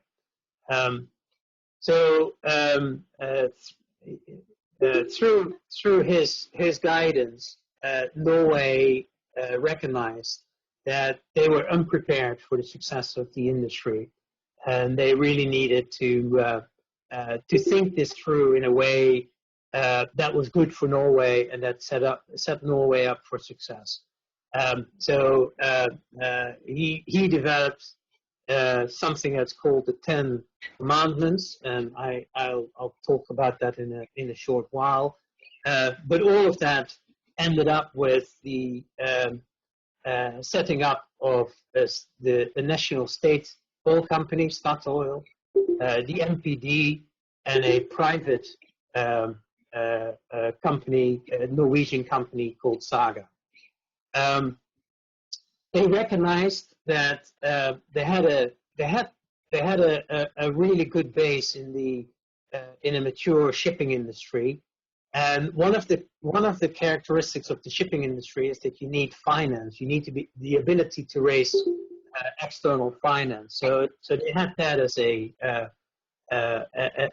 real strength, and they had a number of industrial sectors, dams, but also Norske Hydro was one of the big industrials. So they had quite a strong industrial base, but no experience in the oil and gas industry. So in the beginning, they're really dependent on, in particular, the Americans and their their expertise to further explore and develop the discoveries.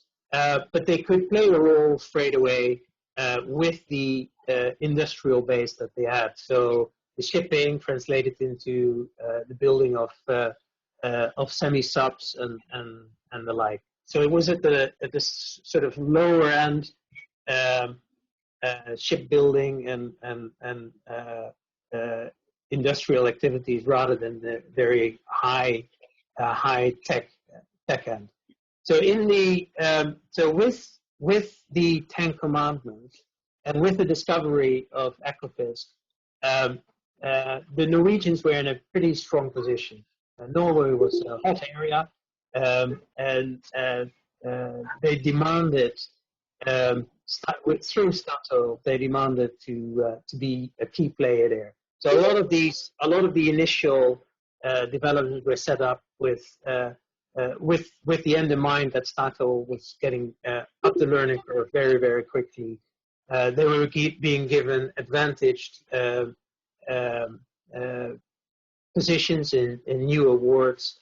As it was boom time in Norway, and I think the way I characterize is they got away with being able to be very protected, have a very protectionism frame, because the opportunities were very good. Quality of the opportunities was such that everybody accepted to get, instead of 30%, 10% of a great opportunity.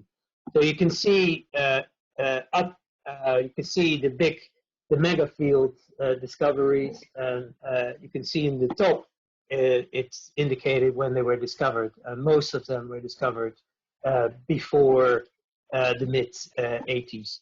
So that was the boom time, and time where Norway really took advantage to protect their industry, to make sure that Statoil got as much as possible from it, and balance that with Saga and Hydro. So those were the three major Norwegian players, and also developed a services industry that was, that had a huge advantage of being Norwegian. So all of that went fine, and in the mid 80s, Statoil was starting to become too powerful. So the Norwegians, it's called clipping the wings. They clipped the wings from Statoil, took away a lot of their equity and put it into state direct financial institute that then later on became the Petoro and became Petoro. So also in the early 90s, they started to realize that we really need to have a more structural way of managing the wealth of the nation, and they set up the oil fund through Norges Bank. So that's the oil fund, and as you go through time, there was the major discoveries were all had. The discoveries after the mid-80s were much smaller, and together with challenge oil prices, the Norwegians started to, Norway started to become less attractive, and the Norwegian players themselves started to look outside internationally. They found that they couldn't really compete that well, so some of them got a bit of a bloody nose of their initial international enterprises. All of this led to Statoil being privatized. I believe that was in the late 90s. And really, it was all about making sure that the industry became more and more competitive. So in the early 2000s, that trend continued, and exploration and competition in general got kickstarted. A lot of new players were encouraged to come in, so at that time, the Norwegian oil sector had experienced slightly less fortuitous circumstances, and they also suffered from very high standards, but actually that turned into an advantage because they were used to these high standards. So the whole supply chain really had to deal with Norwegian rules, Norwegian wages that were high, and had to compete in that environment. And that turned out to become an opportunity as they went higher and higher in the value chain and developed the high-end technology solutions. And the supply chain could compete with that on an international basis. So this is a journey going from being very protected to suffering the consequences of it, and then making sure that you pivot and be able to compete internationally at a completely different level. So just a couple of things around the infrastructure.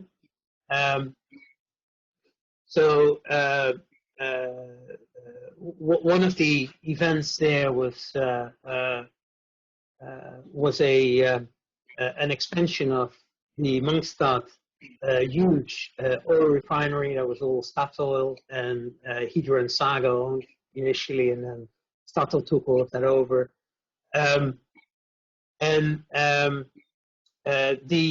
The upgrade in '87 had a huge overrun, and that turned out to be a national scandal. So Statoil, its wings were clipped at around the same time, and the nation was looking at Statoil as the source of income, and realized that actually, you know, there's some structural change that needs to happen. Third-party infrastructure access we talked about that in the UK. In Norway, that became a part of the Petroleum Act in the 90s. So it gives players a right to access infrastructure. It coincided with Norway entering status to trade with the EU, and that really put a halt to any practices that were seen as being anti-competitive. So the GFU was a group that basically used the monopoly of pipelines to force people to sell gas at the wellhead. So they were buying gas at the wellhead. The MPE then stepped in and with a set of principles imposed access for third parties to get rights to capacity. And so the guiding principles there were, you know, profits should not be made by infrastructure. The profits are with the upstream. And if you do make pre-investments, it's reasonable to have some level of return. It's also reasonable if you have risk, and if you have a cost for services to charge that pretty much sums it up. And actually, owners are expected to create additional capacity if people need that. So if they can create additional capacity, they're kind of forced to do that. The other thing that happened is that the MP negotiated the various infrastructure owners to pool their pipelines into a joint venture, and that group of owners was called Gaslat, and that consolidated the tariffs, and they made sure that somehow there was a reconciliation of the value of these assets made. So you've got the upstream owners, the upstream operators. You've then got Gaslat that owns the infrastructure, and initially they were the same, but then a lot of the operators sold part or all of their pipeline assets to third parties. So Gaslat became a slightly different group of investors than the upstream investors. And Gasco was the state assigned operator. So they're state-owned, they're state enterprise, and their mandate is to be neutral and to make sure that the resources are utilized efficiently and effectively. So they're pretty big institution, 270 people. and their vision is to provide gas solutions. That introduces another party in thinking through development opportunities. So here are these 10 oil commandments, and the first one was has to be Norwegian regulated, and the MPD was nominated to do that, and Al-Qasim was the first head of the NPD. So their mandate was to secure the greatest possible value to the Norwegian society. They are an advisor to the NPD, and it covers data, it covers optimization of solutions, and it covers up making sure that people do what they promise to do. So you can straight away see from optimizing these solutions, there's a little bit of competition between GASCO and the MPD to some extent. So the MPD is pretty hands-off. So this is the story of how I see the Norwegians operate. So we were involved with an area optimization strategy with about half a dozen players, and the reason that they were doing that was that the MPD wrote a letter saying we recognize that there's an existing set of assets, and there's a new set of opportunities, and we believe that you should coordinate. And basically, what they were saying is that if you don't coordinate, then you're gonna regret that. But it was done in a very friendly way, and it was done and all they needed to do was send out that letter, and suddenly these companies felt really encouraged to talk to one another, sit around the table, and they weren't particularly receptive to that idea initially, but felt that they really needed to give this a good shot. So that's what I mean by influencing Norwegian style. And then you sit together. They are an observer. You say, well, what are your thoughts? And they wouldn't say anything. They would say, no, it's something that you can discuss. But in the meantime, they do have an opinion. So there are two occasions that I'm aware of that spring to mind where they do show teeth, and one was the Troll oil development. That was Statoil was the operator for Troll, and then Norske Hydro was arguing that there was an opportunity to develop a very thin oil rim, and that would be at the detriment of the gas development initially. So in that case, the MPD stepped in and worked with Norske Hydro. Norske Hydro became the operator of the Troll oil rim field development. It actually was very successful. They also insisted on a joint development of two discoveries that sent in their PDO at around the same time, and they said, well, we don't accept these PDOs. You need to work together, and that became Johan Sverdrup. Organization is about again a bit over 200 people. Most leadership are ex-industry or E&P professional. Very impressive data sharing capability. They've got a good award system with new licenses, but also recycling existing licenses. So you have a commitment program. If you don't deliver on the commitment program, you have to surrender your license, and that's being recycled. So those are upper rounds. And they are a strong player in a huge field of state advisors and other regulators, is what I would describe them. But what they don't do is what the OGA does so well, which is bringing together groups of people to solve, to address particular industry type of issues. So they're not active in that particular sense. So a couple of observations. Same scene, different approaches.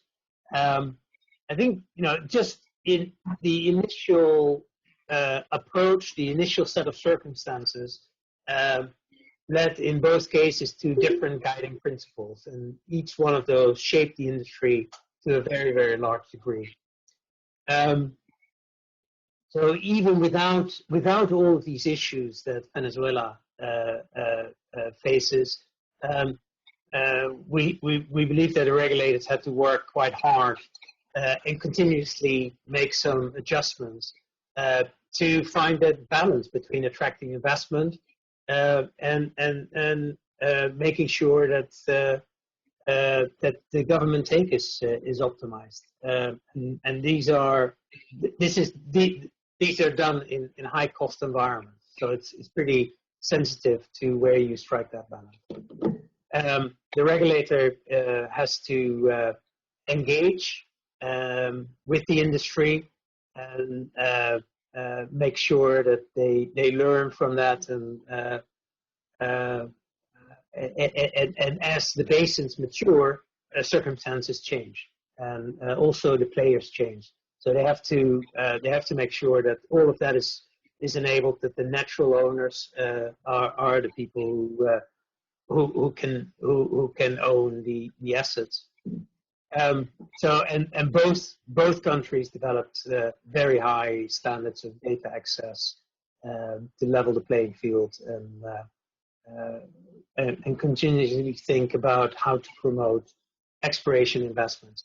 So those were the observations around Norway and the UK. So before going to the next slide, maybe this is a good time to ask some questions around the content so far. We have a lot of questions. I think that it's better that we finish everything and then we'll go to the questions, if you agree. Eduardo? It's better to finish everything and we go to the question. Yeah, Jean-Paul, let's finish completing with this and the pool, and then we go to the question session. We got a lot of questions now. If we start the question, okay, we're going to lose the fluidity of the presentation. Okay. Okay. Jean-Jacques, do you want to talk to the next slide? All right. Well, first of all, good morning, good afternoon, or good evening to everybody. When Jean-Paul asked me to participate in this conference, initially I was kind of dubious. I couldn't really figure out what really was the purpose, and then he explained to me exactly what was the purpose, and I thought that was really fascinating. So I'm very happy to participate to this conference and give you my views, and it's only my views, obviously, it's not ExxonMobil views. It's my views on the role of the regulator.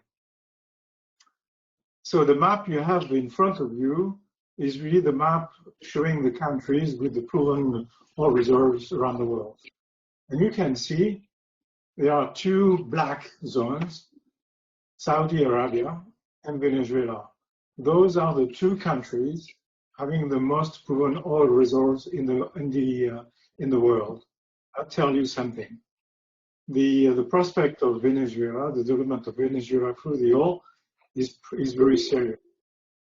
Unfortunately, the history of the oil business in Venezuela is not really a good success, and you know why. So I will not go back to this, but I will tell you in terms of expectation what we can learn from what we can expect from a regulator.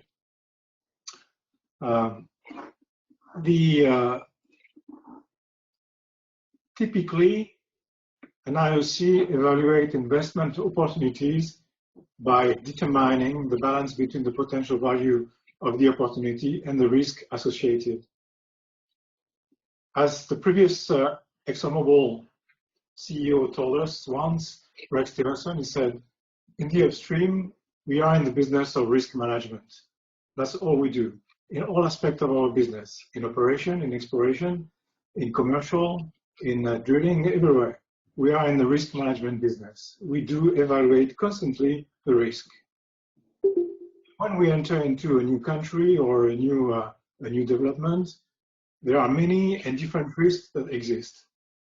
The first one is the below the ground risk, is the technical risk. That's the reserves mainly, the geological risk, geophysical risk, etc. And we know how to manage them. We have a lot of technical people able to limit the risk around that. There are the commercial risks. That's the value of the crude oil or the value of the gas, the future value of the crude oil or the future value of the gas. That's the development cost, project cost. But that's also the contract terms. So when we evaluate the risk of a commercial contract, we look at precisely the contract, the robustness of contract terms for the future. The big part that we don't really control is the legal and regulation. That's called the above ground risk. That's the political risk, corruption, security, the fiscal and legal stability of the contract, typically what we call the economic stability concept of a contract. We know that you never achieve fiscal and legal stability. That's impossible. You cannot ask a country not to change its fiscal regime or to change its legal system. So we know that will evolve in the time, especially that in our business, the business takes a very long time to develop. I mean, between the signature of the contract, the first discovery, the development of the discovery, the first oil and the end of the oil production, it takes decades. So you never achieve really a fiscal stability and legal stability during that period, but you can achieve economic stability. And the IOCs are very keen to look at this economic stability concept from all aspects. From if you, especially I would say, in a new country, when you enter a new country where you never have an oil business like in Mozambique, for example, we will be looking very, very hard at that aspect. But when we are looking back into entering into a country like Libya, for example, or in Venezuela, we will be looking at that very, very carefully.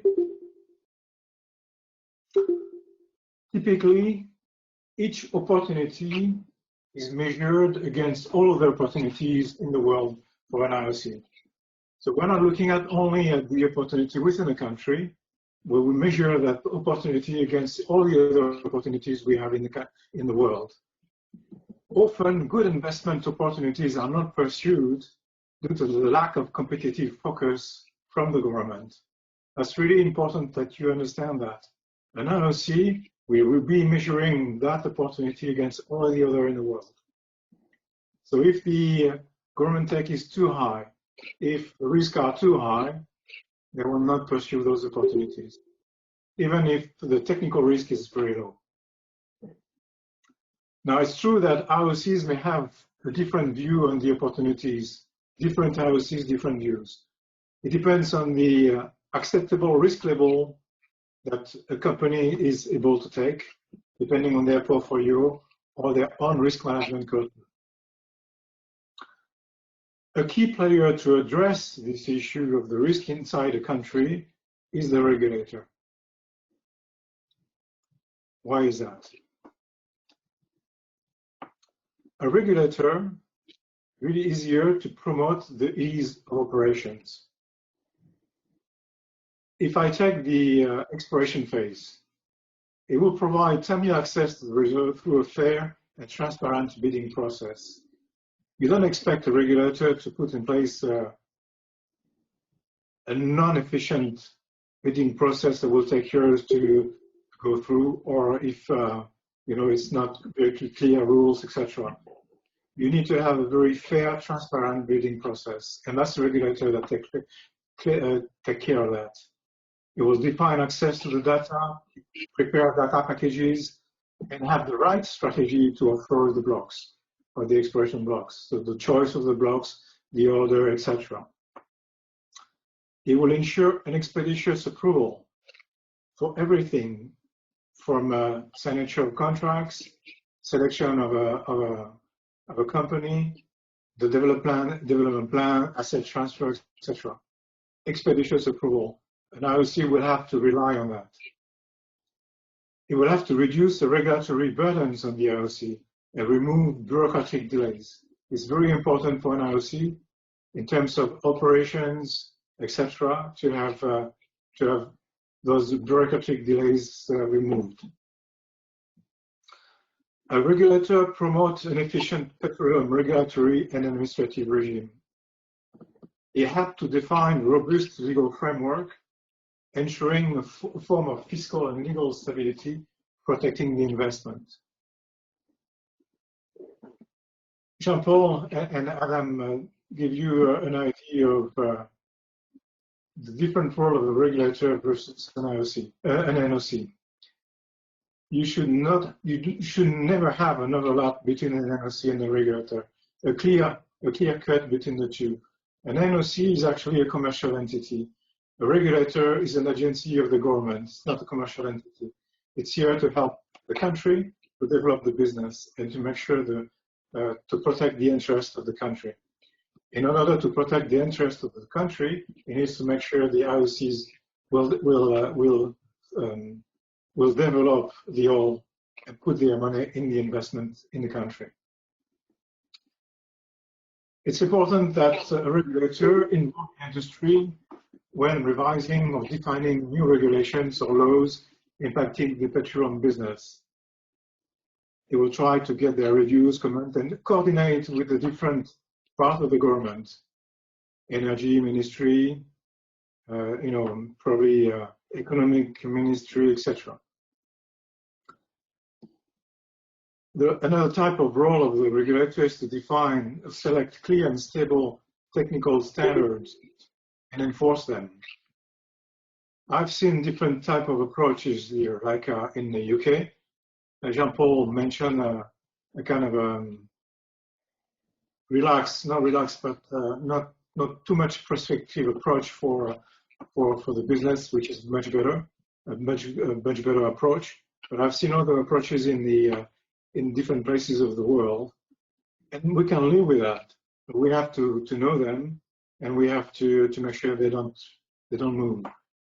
And typically, we like to have them more or less in line with industry standards around the world. Sometimes a regulator will have to define and develop model contracts. I've seen that in different places in the world, PSCs, crossing agreements, etc. We're not against that approach. It's actually sometimes better when you have a good model contract with a lot of experience, etc. That's good, but it needs to be defined with the help of the industry. It works much better. Another role of the regulator is to assist the IOC to go through the bureaucracies and get access to key decision makers and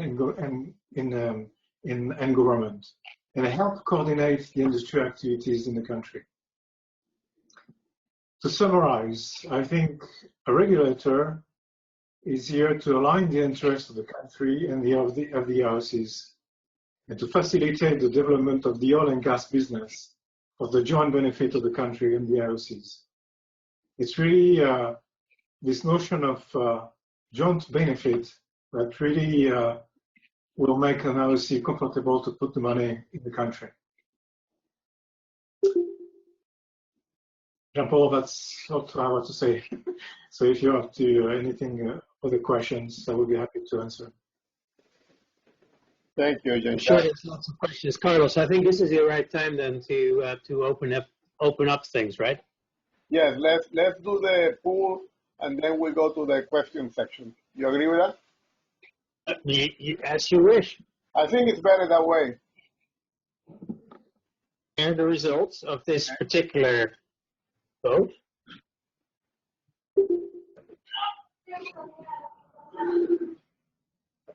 Oh gosh.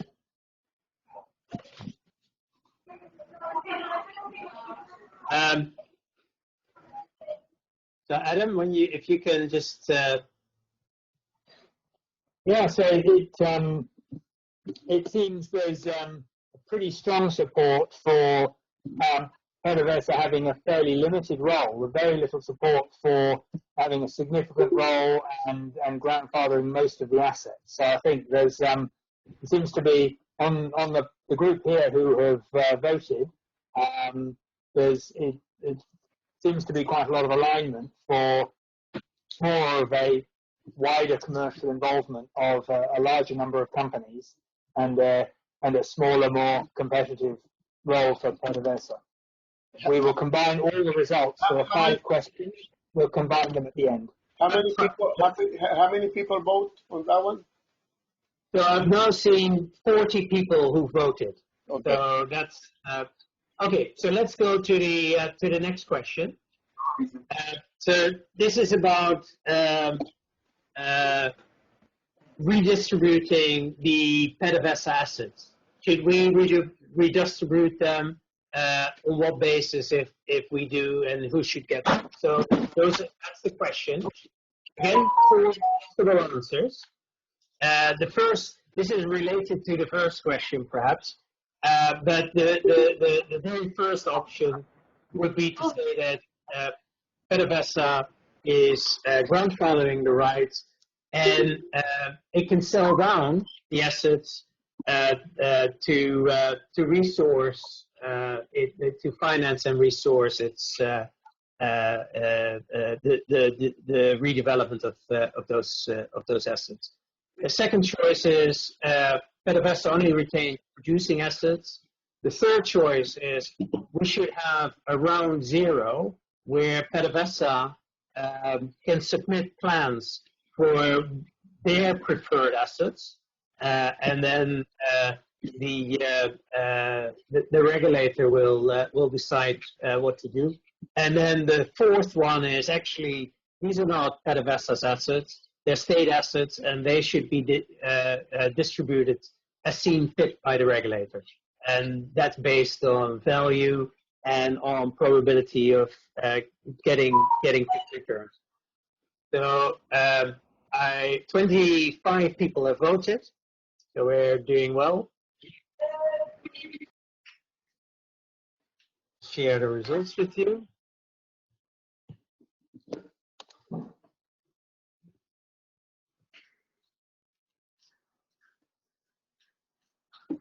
How many people voted on that?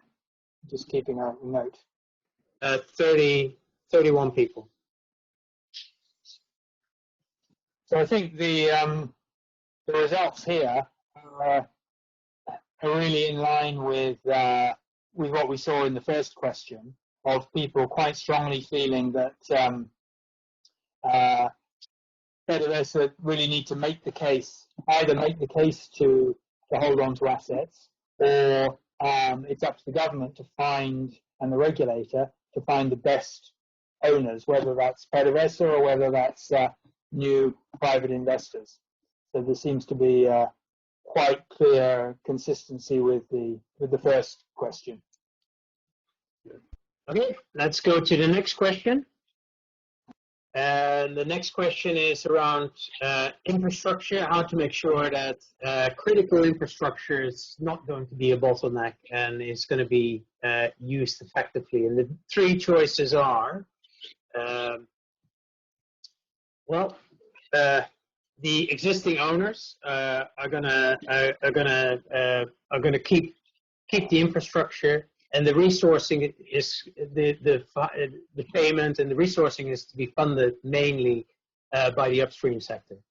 Second choice is new entities are going to be created, and in order to get discipline in the system, there's backing by international institutions such as the World Bank to make sure that that there's discipline in all of that. And the third choice would be, this is upstream should have, we can't rely on anything. Upstream is going to have to sort out these problems by themselves. We just take it on the chin that it's not going to be optimum, but at least they are in control. So they build their own power plant for whatever power they need, for instance. So that's those are the three choices. People are quick off the mark. We are 26 votes. 1 second, let me. Okay.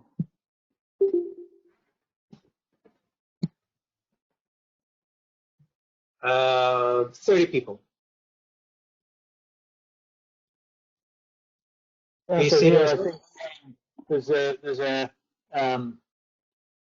clear sort of favour for having new institutions and more of a market-driven solutions, and a split between whether there's entities to run infrastructure across the country, or whether just it's more effective for individual fields and operators to build their own infrastructure and for their own needs. Okay, so let's go to the next question. So this is about how to staff and organize the regulator, who governs the AVH. So the first choice is it's a division of the Ministry of Petroleum and is directed by the minister. So that feels quite like the Iraq model. Second one would be autonomous, but it's owned by the Ministry of Petroleum. It's got different pay scales. It's paid for by the budget from the Ministry of Petroleum. It's governed by relevant ministers. So that sort of goes a little bit more towards the MPD model. The third one is state-owned, but it's an independent, autonomous entity with a broad work board and an industry representation. It's paid for by partially by the state, perhaps, but also by field fees and data, and it gives advice on policy and licensing. That goes towards the OGA. And then the fourth one is, with much more executive powers. So the Colombia example seemed to suggest they have a lot of power. So those are the four choices. And 14 votes, 20 coming in fast and furious.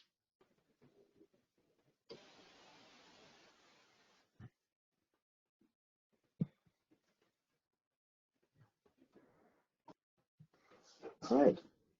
There seems to be a lot of complete resonance with the model in the UK and the model in Colombia, where there's sort of closer or more independence of the regulator, but also closer collaboration with the industry.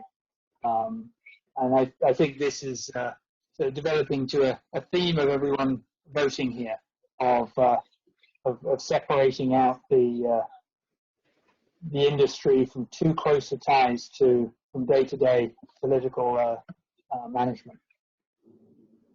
Okay, so let's go to the last question. This is about resurrecting a functional local supply chain. So three choices here. The first one is a priority to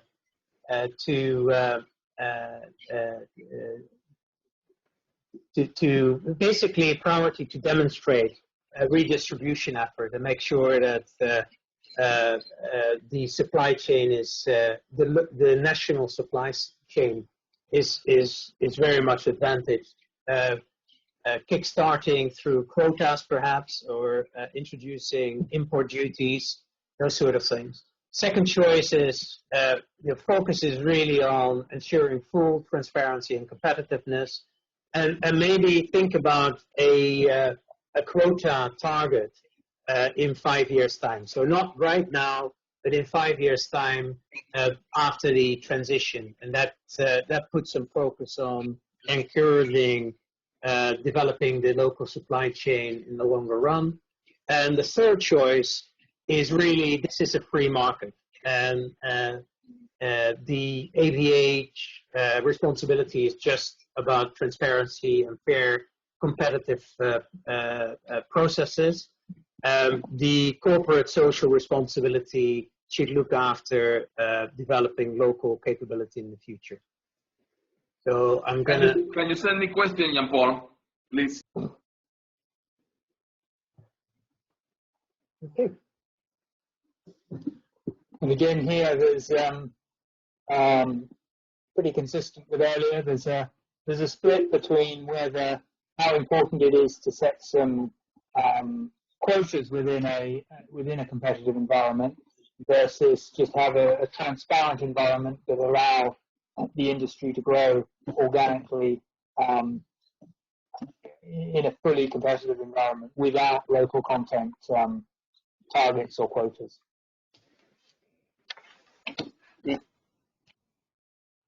Excellent. Okay. Given the large complexity of Venezuelan oil industry, would you comment on the need of separated upstream, midstream, downstream regulatory and privatization bids process?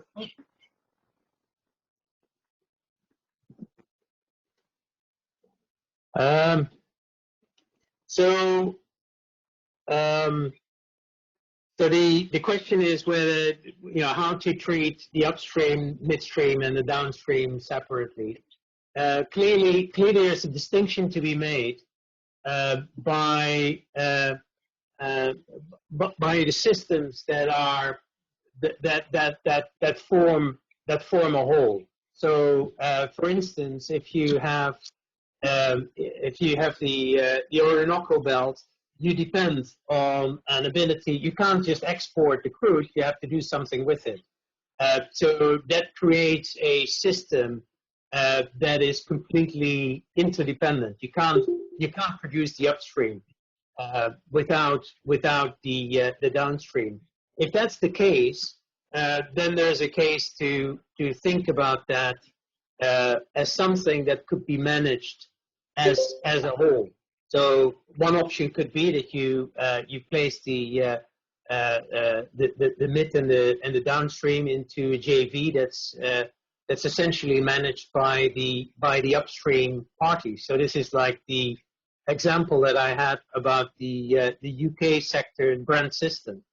So that could be an option. There are other parts of infrastructure, like the power sector, where that is much less clear. So the power sector is something that covers the whole nation. So I would imagine that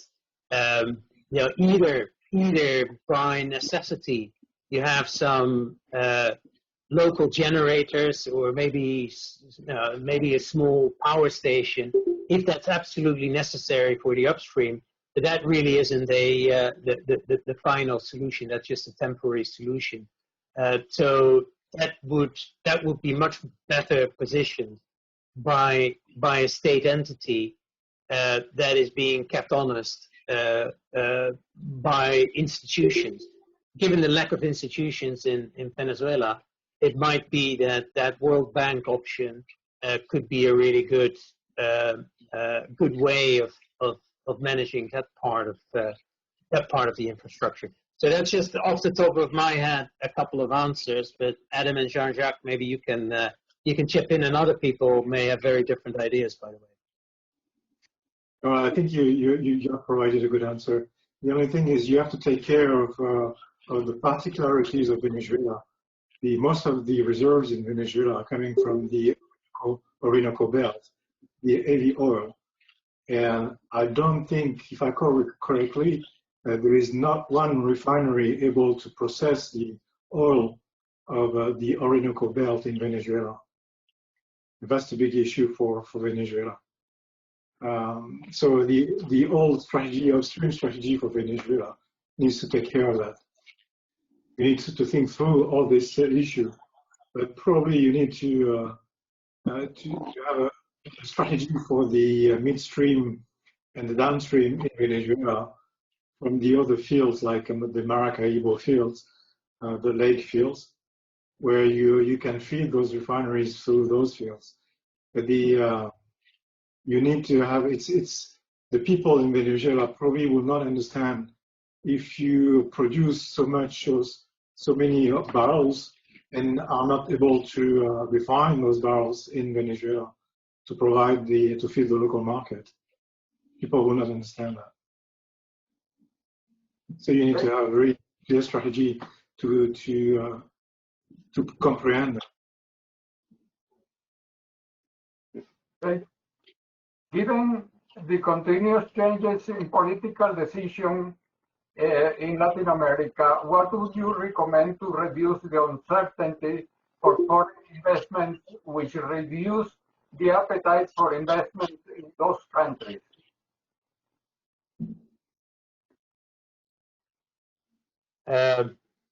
Yeah, so just simply recognizing the fact that that politically this is not not the expectation isn't that it's going to be stable. Is that's the essence of it, right? I think again, I think the more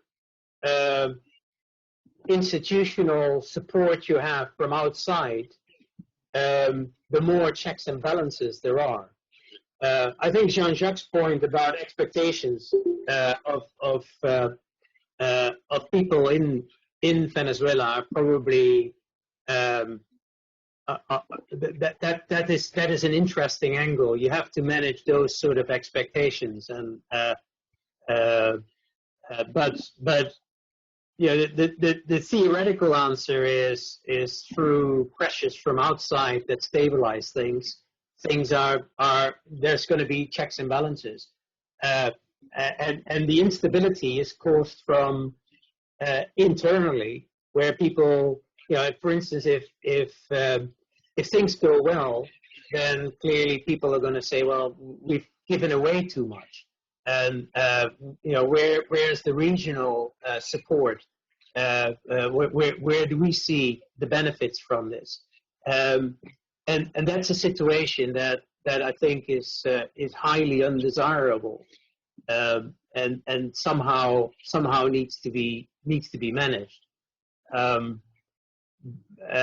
So that's the first part is the theoretical part of the answer. The second part is the practical problems that are associated with it. I think that's going to be very hard to solve. Unless you have, first of all, a powerful regulator internally who sees it as one of the very key jobs to communicate what it is that they're trying to do, the priorities, and why it is that partnering with international companies is so incredibly important. I think from what I understood from the ANH, they've kind of they're coordinating with all of these parties in an incredibly effective way. I think Jean-Jacques pointed to that too, with just you know the key role of a regulator is to make sure that all of these different factions actually understand one another and agree a way forward. Well, with respect to Latin America, or more specifically Venezuela, for an investor to come back or invest in Venezuela, he will take a minimum guarantees that the contract will be honored in time. I mean, in the future, or that the investment will be protected.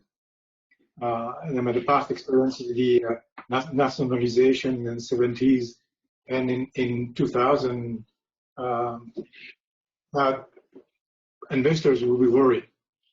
Clearly, you know that. I mean, it's not for you. I mean, you must realize that. But it's not impossible. I mean, ExxonMobil came back to Libya. We've been kicked out of Libya in the 70s as well. we went to Angola. Angola was getting out of a civil war, and we signed contracts in Angola. But when we came back, we had a minimum guarantees that the contract would be honored. In Angola, it was the contract was actually approved by the National Assembly. He has force of law, so he was strongly protected. Because of that, obviously, we were reassured that the contract would be honored because he had force of law. It was the same in Azerbaijan, where kind of newly independent country, we came back and helped them to develop their fields. It was the same. The contract was had force of law. It was protected by the vote of the National Assembly. So it will take probably something equivalent in Venezuela if you want to get the people to come back. Okay.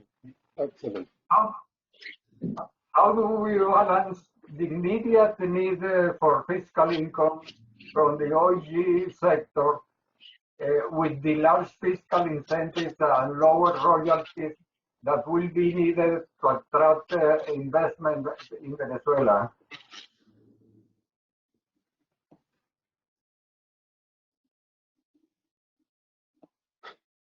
Okay, so yeah, so this is just making sure that you strike this balance well between between the awards for the for the international investors and the government thing. So I think. But one, the story that's ring true for me was when Adam was talking about Iraq, where they were too much concerned with the issue of the populist view of let's not make this too profitable for investors. Because then we will look back nationally, and I can understand the pressure because that's where if you do give away too much, then there will be people who are going to be rightfully very, very vocal and very much against what's happening, and that's just very unhealthy. So you have to strike that balance, and it strikes me, that the reality is that there's far more to lose than to gain. That's the reality. There's a small portion that goes to the IOCs if the terms are favorable. The pie mostly goes to the national resource, especially with your assets where the cost of production is below $10. So the size of the prize is totally obviously to get things going. So if the focus is on the benefits of that, and not on the tiny slice that goes to the international investors, then I think you've got the right story of the PR. But that's just the reality of the story, is that the benefits go to Venezuela, and the investors are going to benefit as well, but to a far larger degree. So the size of the pie is the important bit here. I think the problem is that we all know this, and it's how you communicate the partnership of the investors and the role they play to grow this pie. That has to be done very artfully. So, and I think that's very critical, and it's not an easy story to tell to people who don't want to hear that. Okay. Next is. Oh, sorry. Adam, did you have something else? Yeah. So just to add to that, I think where we were talking through on the discussion we had in preparing this on Colombia, the role of the regulator to help engage the local communities around the field to make sure that they feel listened to and that there's some benefit, either in infrastructure or in employment. If the regulator helps companies do that, there's going to be so much more political will behind it, I think. And then the other thing is just ensuring, through a really constructive regulator that works with all the parts of government, that there aren't big delays. Big delays erode an enormous amount of value for IOCs. It reduces the value if there are constant delays. If you help them get things done quickly, they get so much more revenue coming to the government. Are you aware if Iraq at any point in time will reconsider the regulatory agency? The simple answer is I haven't seen that they proposed it. It may have been discussed, but I don't think I'm not sure that it's actually being done. They are going through this process to try and create a more independent NOC, but even that has proved very, very difficult. So it's quite messy. The political decision-making process in Iraq is messy.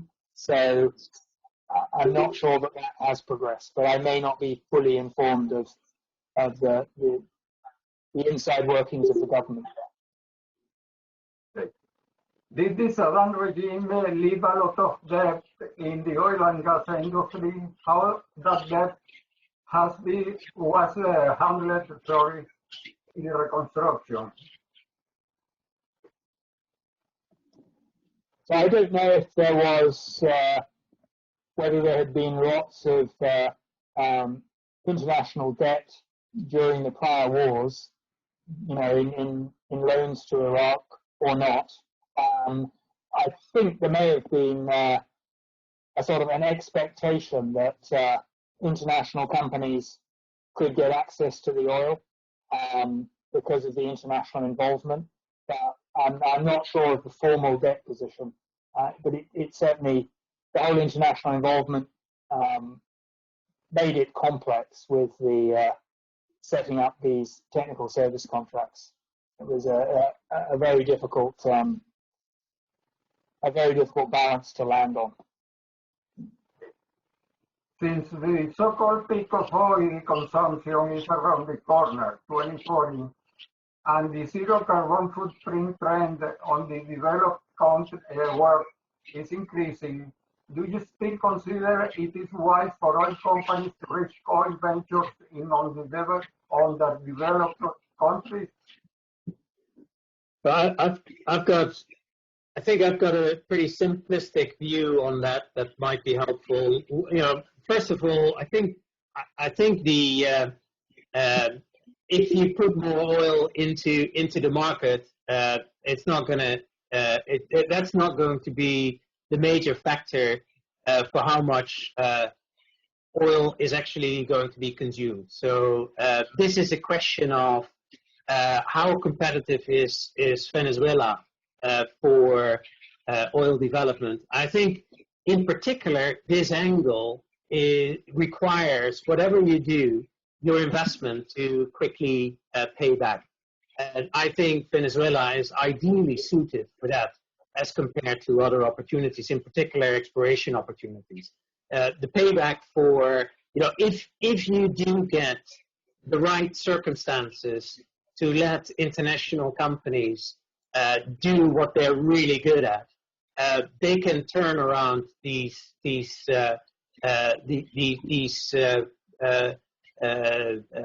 underinvested redevelopment opportunities very, very quickly. So I think this is the right opportunity. Absolutely.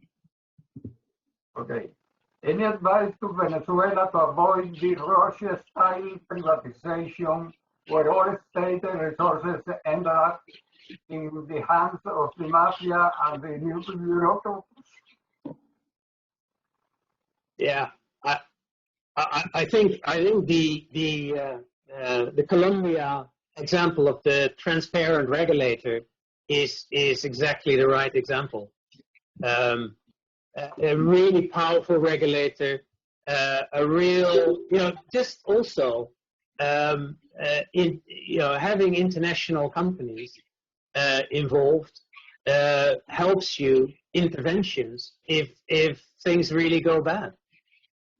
So yeah, it's a bit of a shallow answer, but I think that pretty much sums it up for me.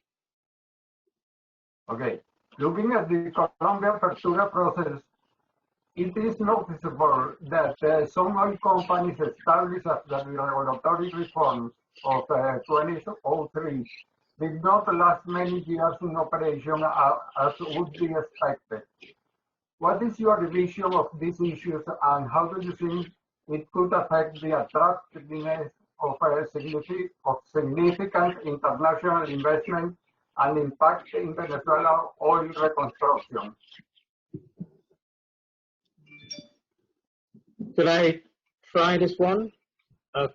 I'll give it a go, and then you guys can add to it. But Yeah. I think one of the things is that Venezuela, the size of the opportunities are very, very material, and I think that makes a difference. To if a company comes in, the amount of work that needs to be done is pretty substantial. So as I said earlier, you can get quick returns, but actually the opportunity is going to allow them to continuously build on that. And so if a player comes in and is suitable to address that opportunity and is set up for success, they'll be natural player for quite a significant amount of time. It's not going to be very transactional, like somebody comes in, flips the asset, and then goes out again. I don't think that's going to happen. Okay. I think that the next question is referred to the United Kingdom system. Which one is the income tax? The ring fence? Does the regular corporate tax apply to oil sector? Yeah. So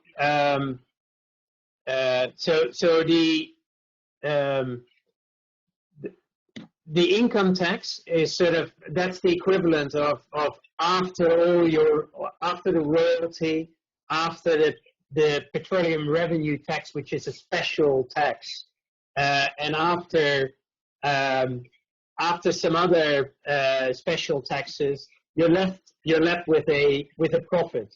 That profit is subject to corporation tax. Hope that clarifies it. Okay.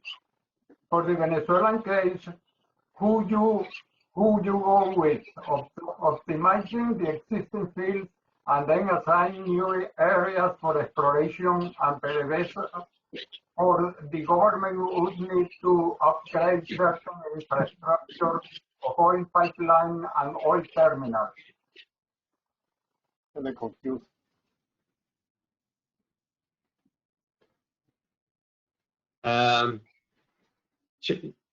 Shall I give it a go again, or I think so this is who is suitable. This is I think the question is around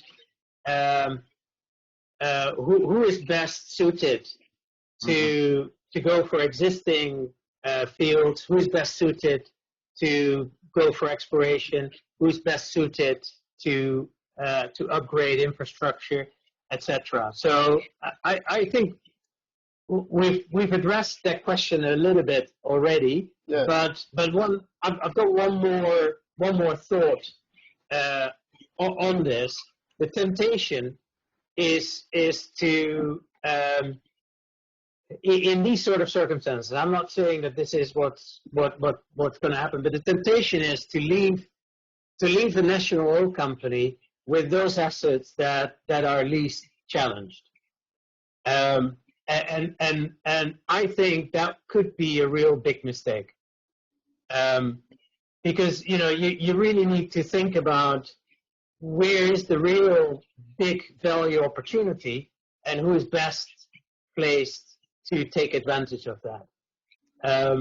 And I think that's going to be, you know, if you approach it that way, that's potentially going to be a little bit controversial as well. But to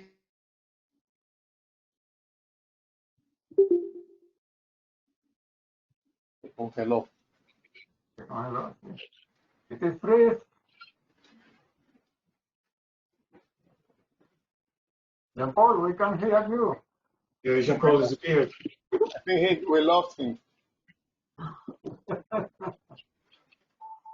Anyway, Eduardo, that was the last question anyway in the chat.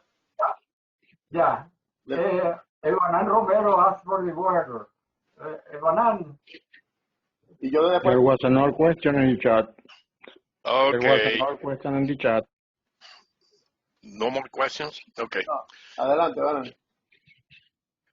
Well, I want to congratulate the speakers. Very well in-depth coverage of the main country's regulatory and history. But I want to be sure in a couple of minutes, which what I have, to be sure that you really got the concept of what is the Venezuelan case. Venezuelan case, I would say, is a mix of the Mexican and the Iraqi, and Iraqi without a war. And I'll explain a little bit further.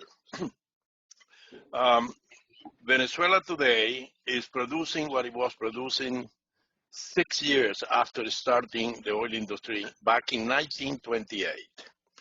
The whole infrastructure is fully destroyed, unkept, and without saying what is going on security and the full of outside of control. There is no experience at all in an independent regulator. Always been a role of the state company. There is a deep sense of capture and property by the political world, a bit like the Mexican case, or even more. The fiscal terms are fully uncompetitive. The least competitive in the last Fraser Canadian Institute in all sense, royalty, fiscal terms. What are the challenges? And that's what I will probably need you to make a summary. Certainly we need an independent upstream regulator, but basically there is a conundrum, which is once we get political transition and regain democracy, the only company that is entitled to operate cannot operate. It's fully broken, indebted. People are mostly gone overseas, or what they have no the experience. So that's a real conundrum. And those who can do it legally cannot do it. They don't have the authority to operate by themselves. They need the control of the state company. Of course, we need to attract sizable investment, but at a time when the oil price scenario is at least seen for the next 10 or more years, the peak demand is already affecting. The European oil company have indicated no more interest in oil. The instability of the security on the country and the unkept state of the infrastructure, it creates what I said at the beginning, a real conundrum.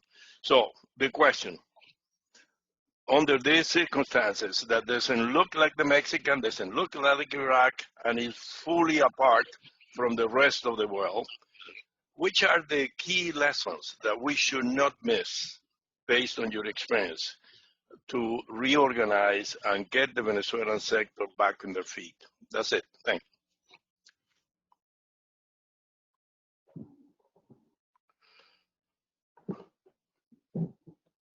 Yeah, thanks, Evanan. That's a pretty comprehensive question you put on the table there.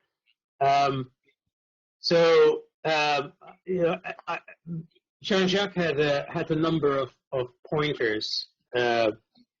The thing that you throw in is that there's just no institution and there's no no capability at all.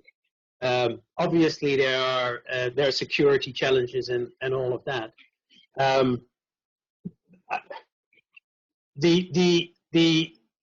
My understanding, I had a chance to talk with Carlos Bellerin about the tax laws. So I'm kind of taking that as a given that a number of these ideas that still fall within the Constitution are going to be executed, are going to be acted on. But that was my given. If you don't do that, you know, there's nobody who's going to be interested. So you have to adjust the terms. You have to be reasonable to think about the different opportunities maybe slightly differently, and you've got to be able to you can't be an investor and not operate, obviously.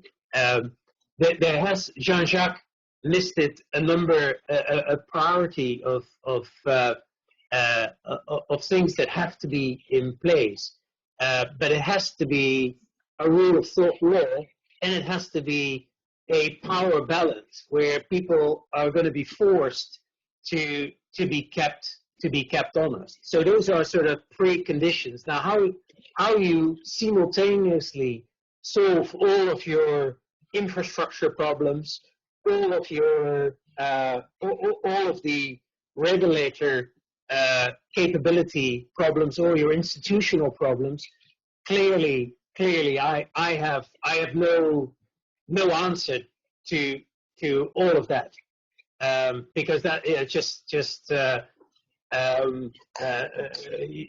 you've all been working on this for the last 3 years. I'm sure you've got far more ideas than I will ever have about all of that. But the root of the issue is if you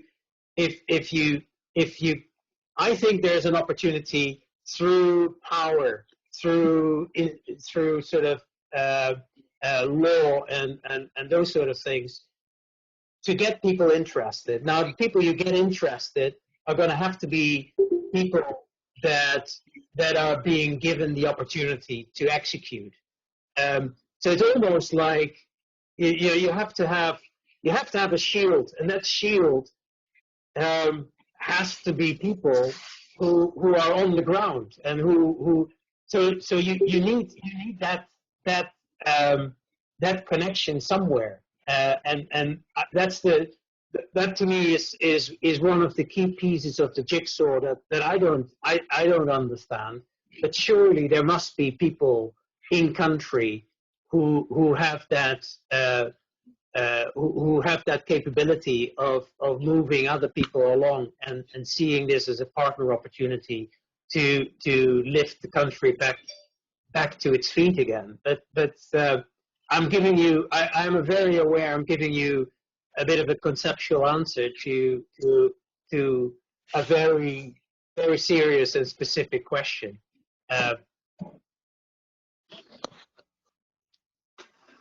Jean-Jacques, yeah. Yeah, well, I could add, I mean, for me, there is no money in Venezuela at the moment, so you need to attract foreign investments. And to attract foreign investments, you need to provide a fair legal system that will support and sustain those investments.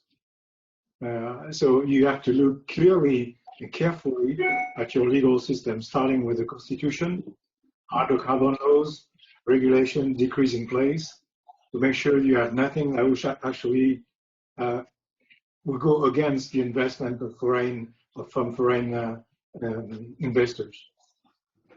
And as I told you, because of the history of Venezuela, investors will require a very strong, probably strong legal system in place to make sure that the history will not repeat. A strong protection for the investor.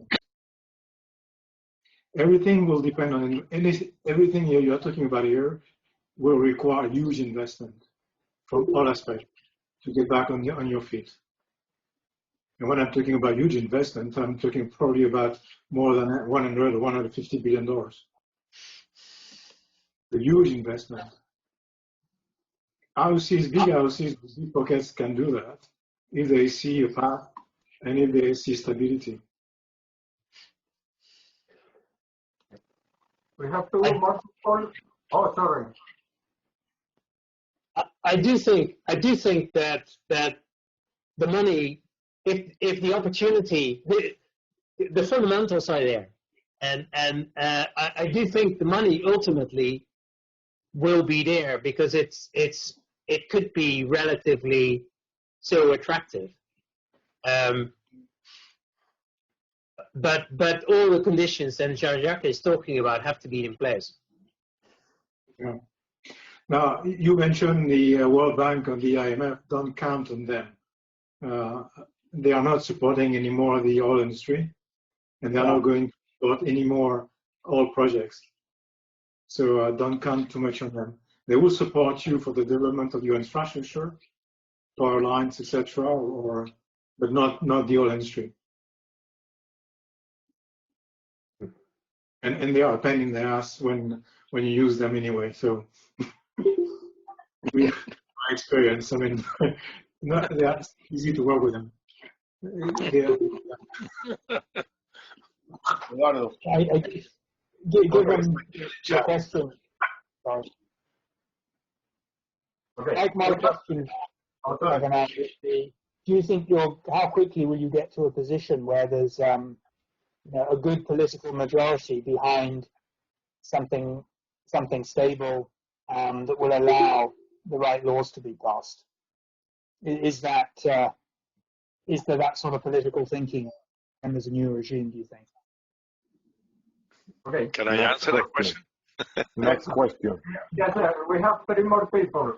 Alfredo Gruber and Evanan. Victor.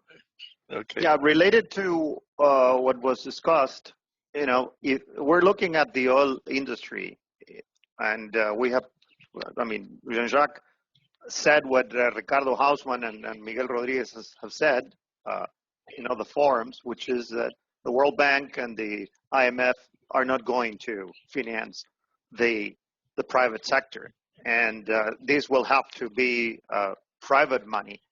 But we're talking about a case that has never been seen before in the Western Hemisphere, at least in the last, 100 years or so. So we're looking at something more similar to, what was Europe at the end of the Second War than anything else. So I think that the more we think about it and the broader the perspective we take in terms of all the industries that are involved, the more a government-to-government kind of program would have to be put together. Otherwise, this is going to be, the never-ending story. It's going to take ages. And that's one of the ideas that I have been pushing recently. I think that we need some sort of support from the international community, and some group of countries accompanying us while we rebuild our institutions and our country. So are you talking about a Marshall Plan, something like that? Yeah, some sort of Marshall Plan, right? Okay, that may be necessary. Alfredo. Acabo de entrar. I want to thank Jean-Paul and Adrian for their excellent presentation. I mean, we went through developed countries' regulations, which have worked very well. At the same time, we have seen countries like Iraq that went through a war with very strong government intervention. and yet still they've been very successful on their reactivation and increase in production in oil. So, but looking at Venezuela, the things right now are so much shortcomings. For instance, Iraq went through a pandemic that we're going through now, where the situation, the financial situation worldwide due to this pandemic is different from what it was when Iraq started out its recuperation. And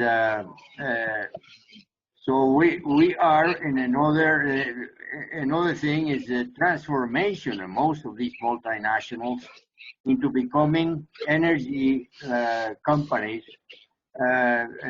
taking to the fact that their alternative energy are becoming very much the way that the world is going to go.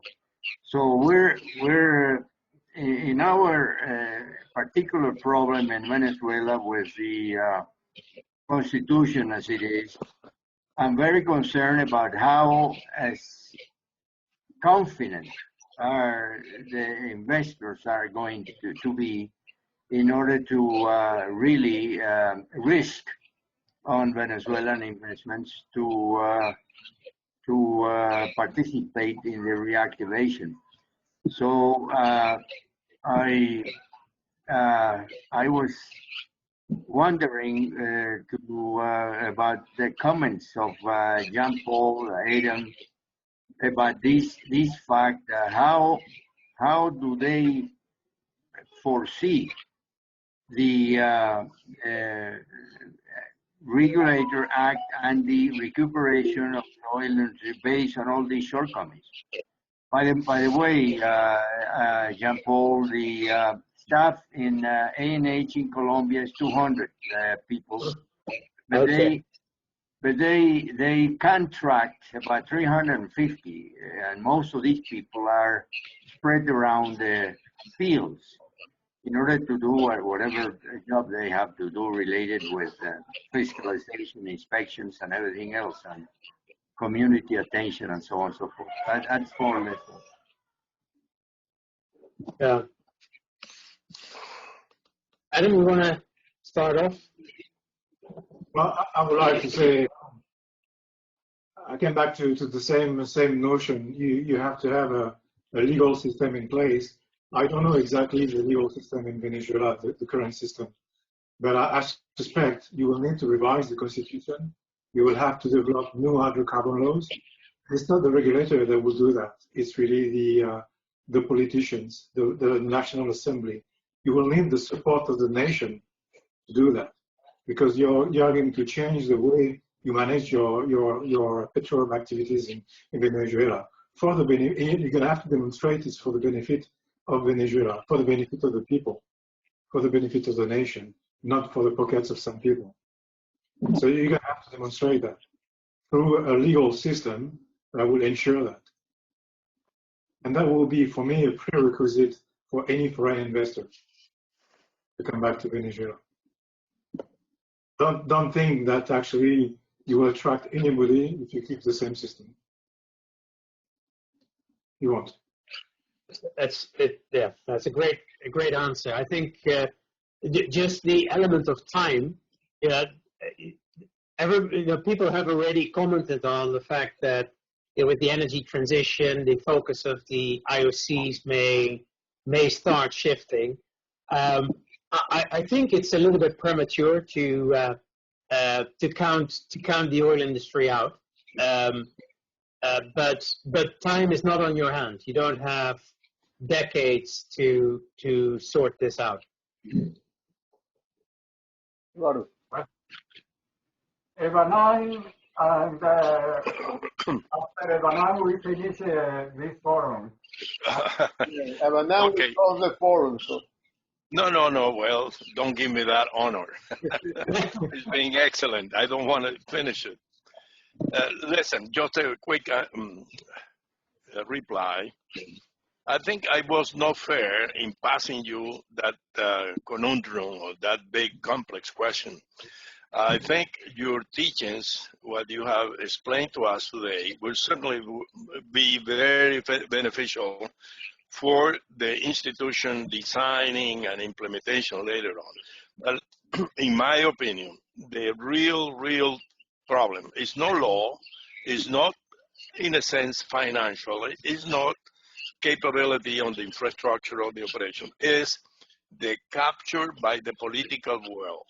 Venezuela is, like a famous Venezuelan philosopher said, is a contradiction in which normally citizens support a government through taxes. In Venezuela, is the government supporting the nation through oil income. So therefore, that huge oil income has always been the target by the political world. And as of now, that is the huge, biggest problem, that the political world would like to release their control and their power on the oil and let the Venezuelans do the reforms and implement the necessary changes that are needed. That's it. Thank you. Thank you, Ivan.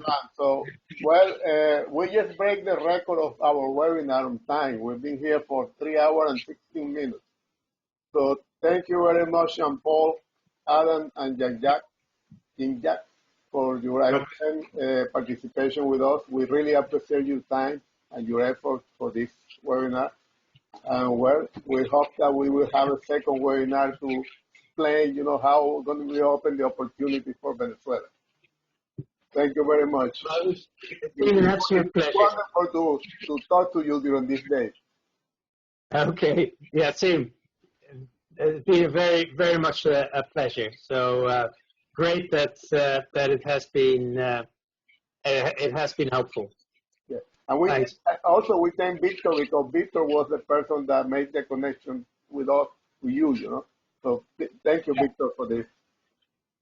Yeah, that's my pleasure. And it was really good to have Jean-Jacques today, because we had that company view, which is a little bit different.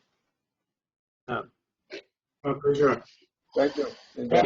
Thank you very much for inviting us. So, thank you very much.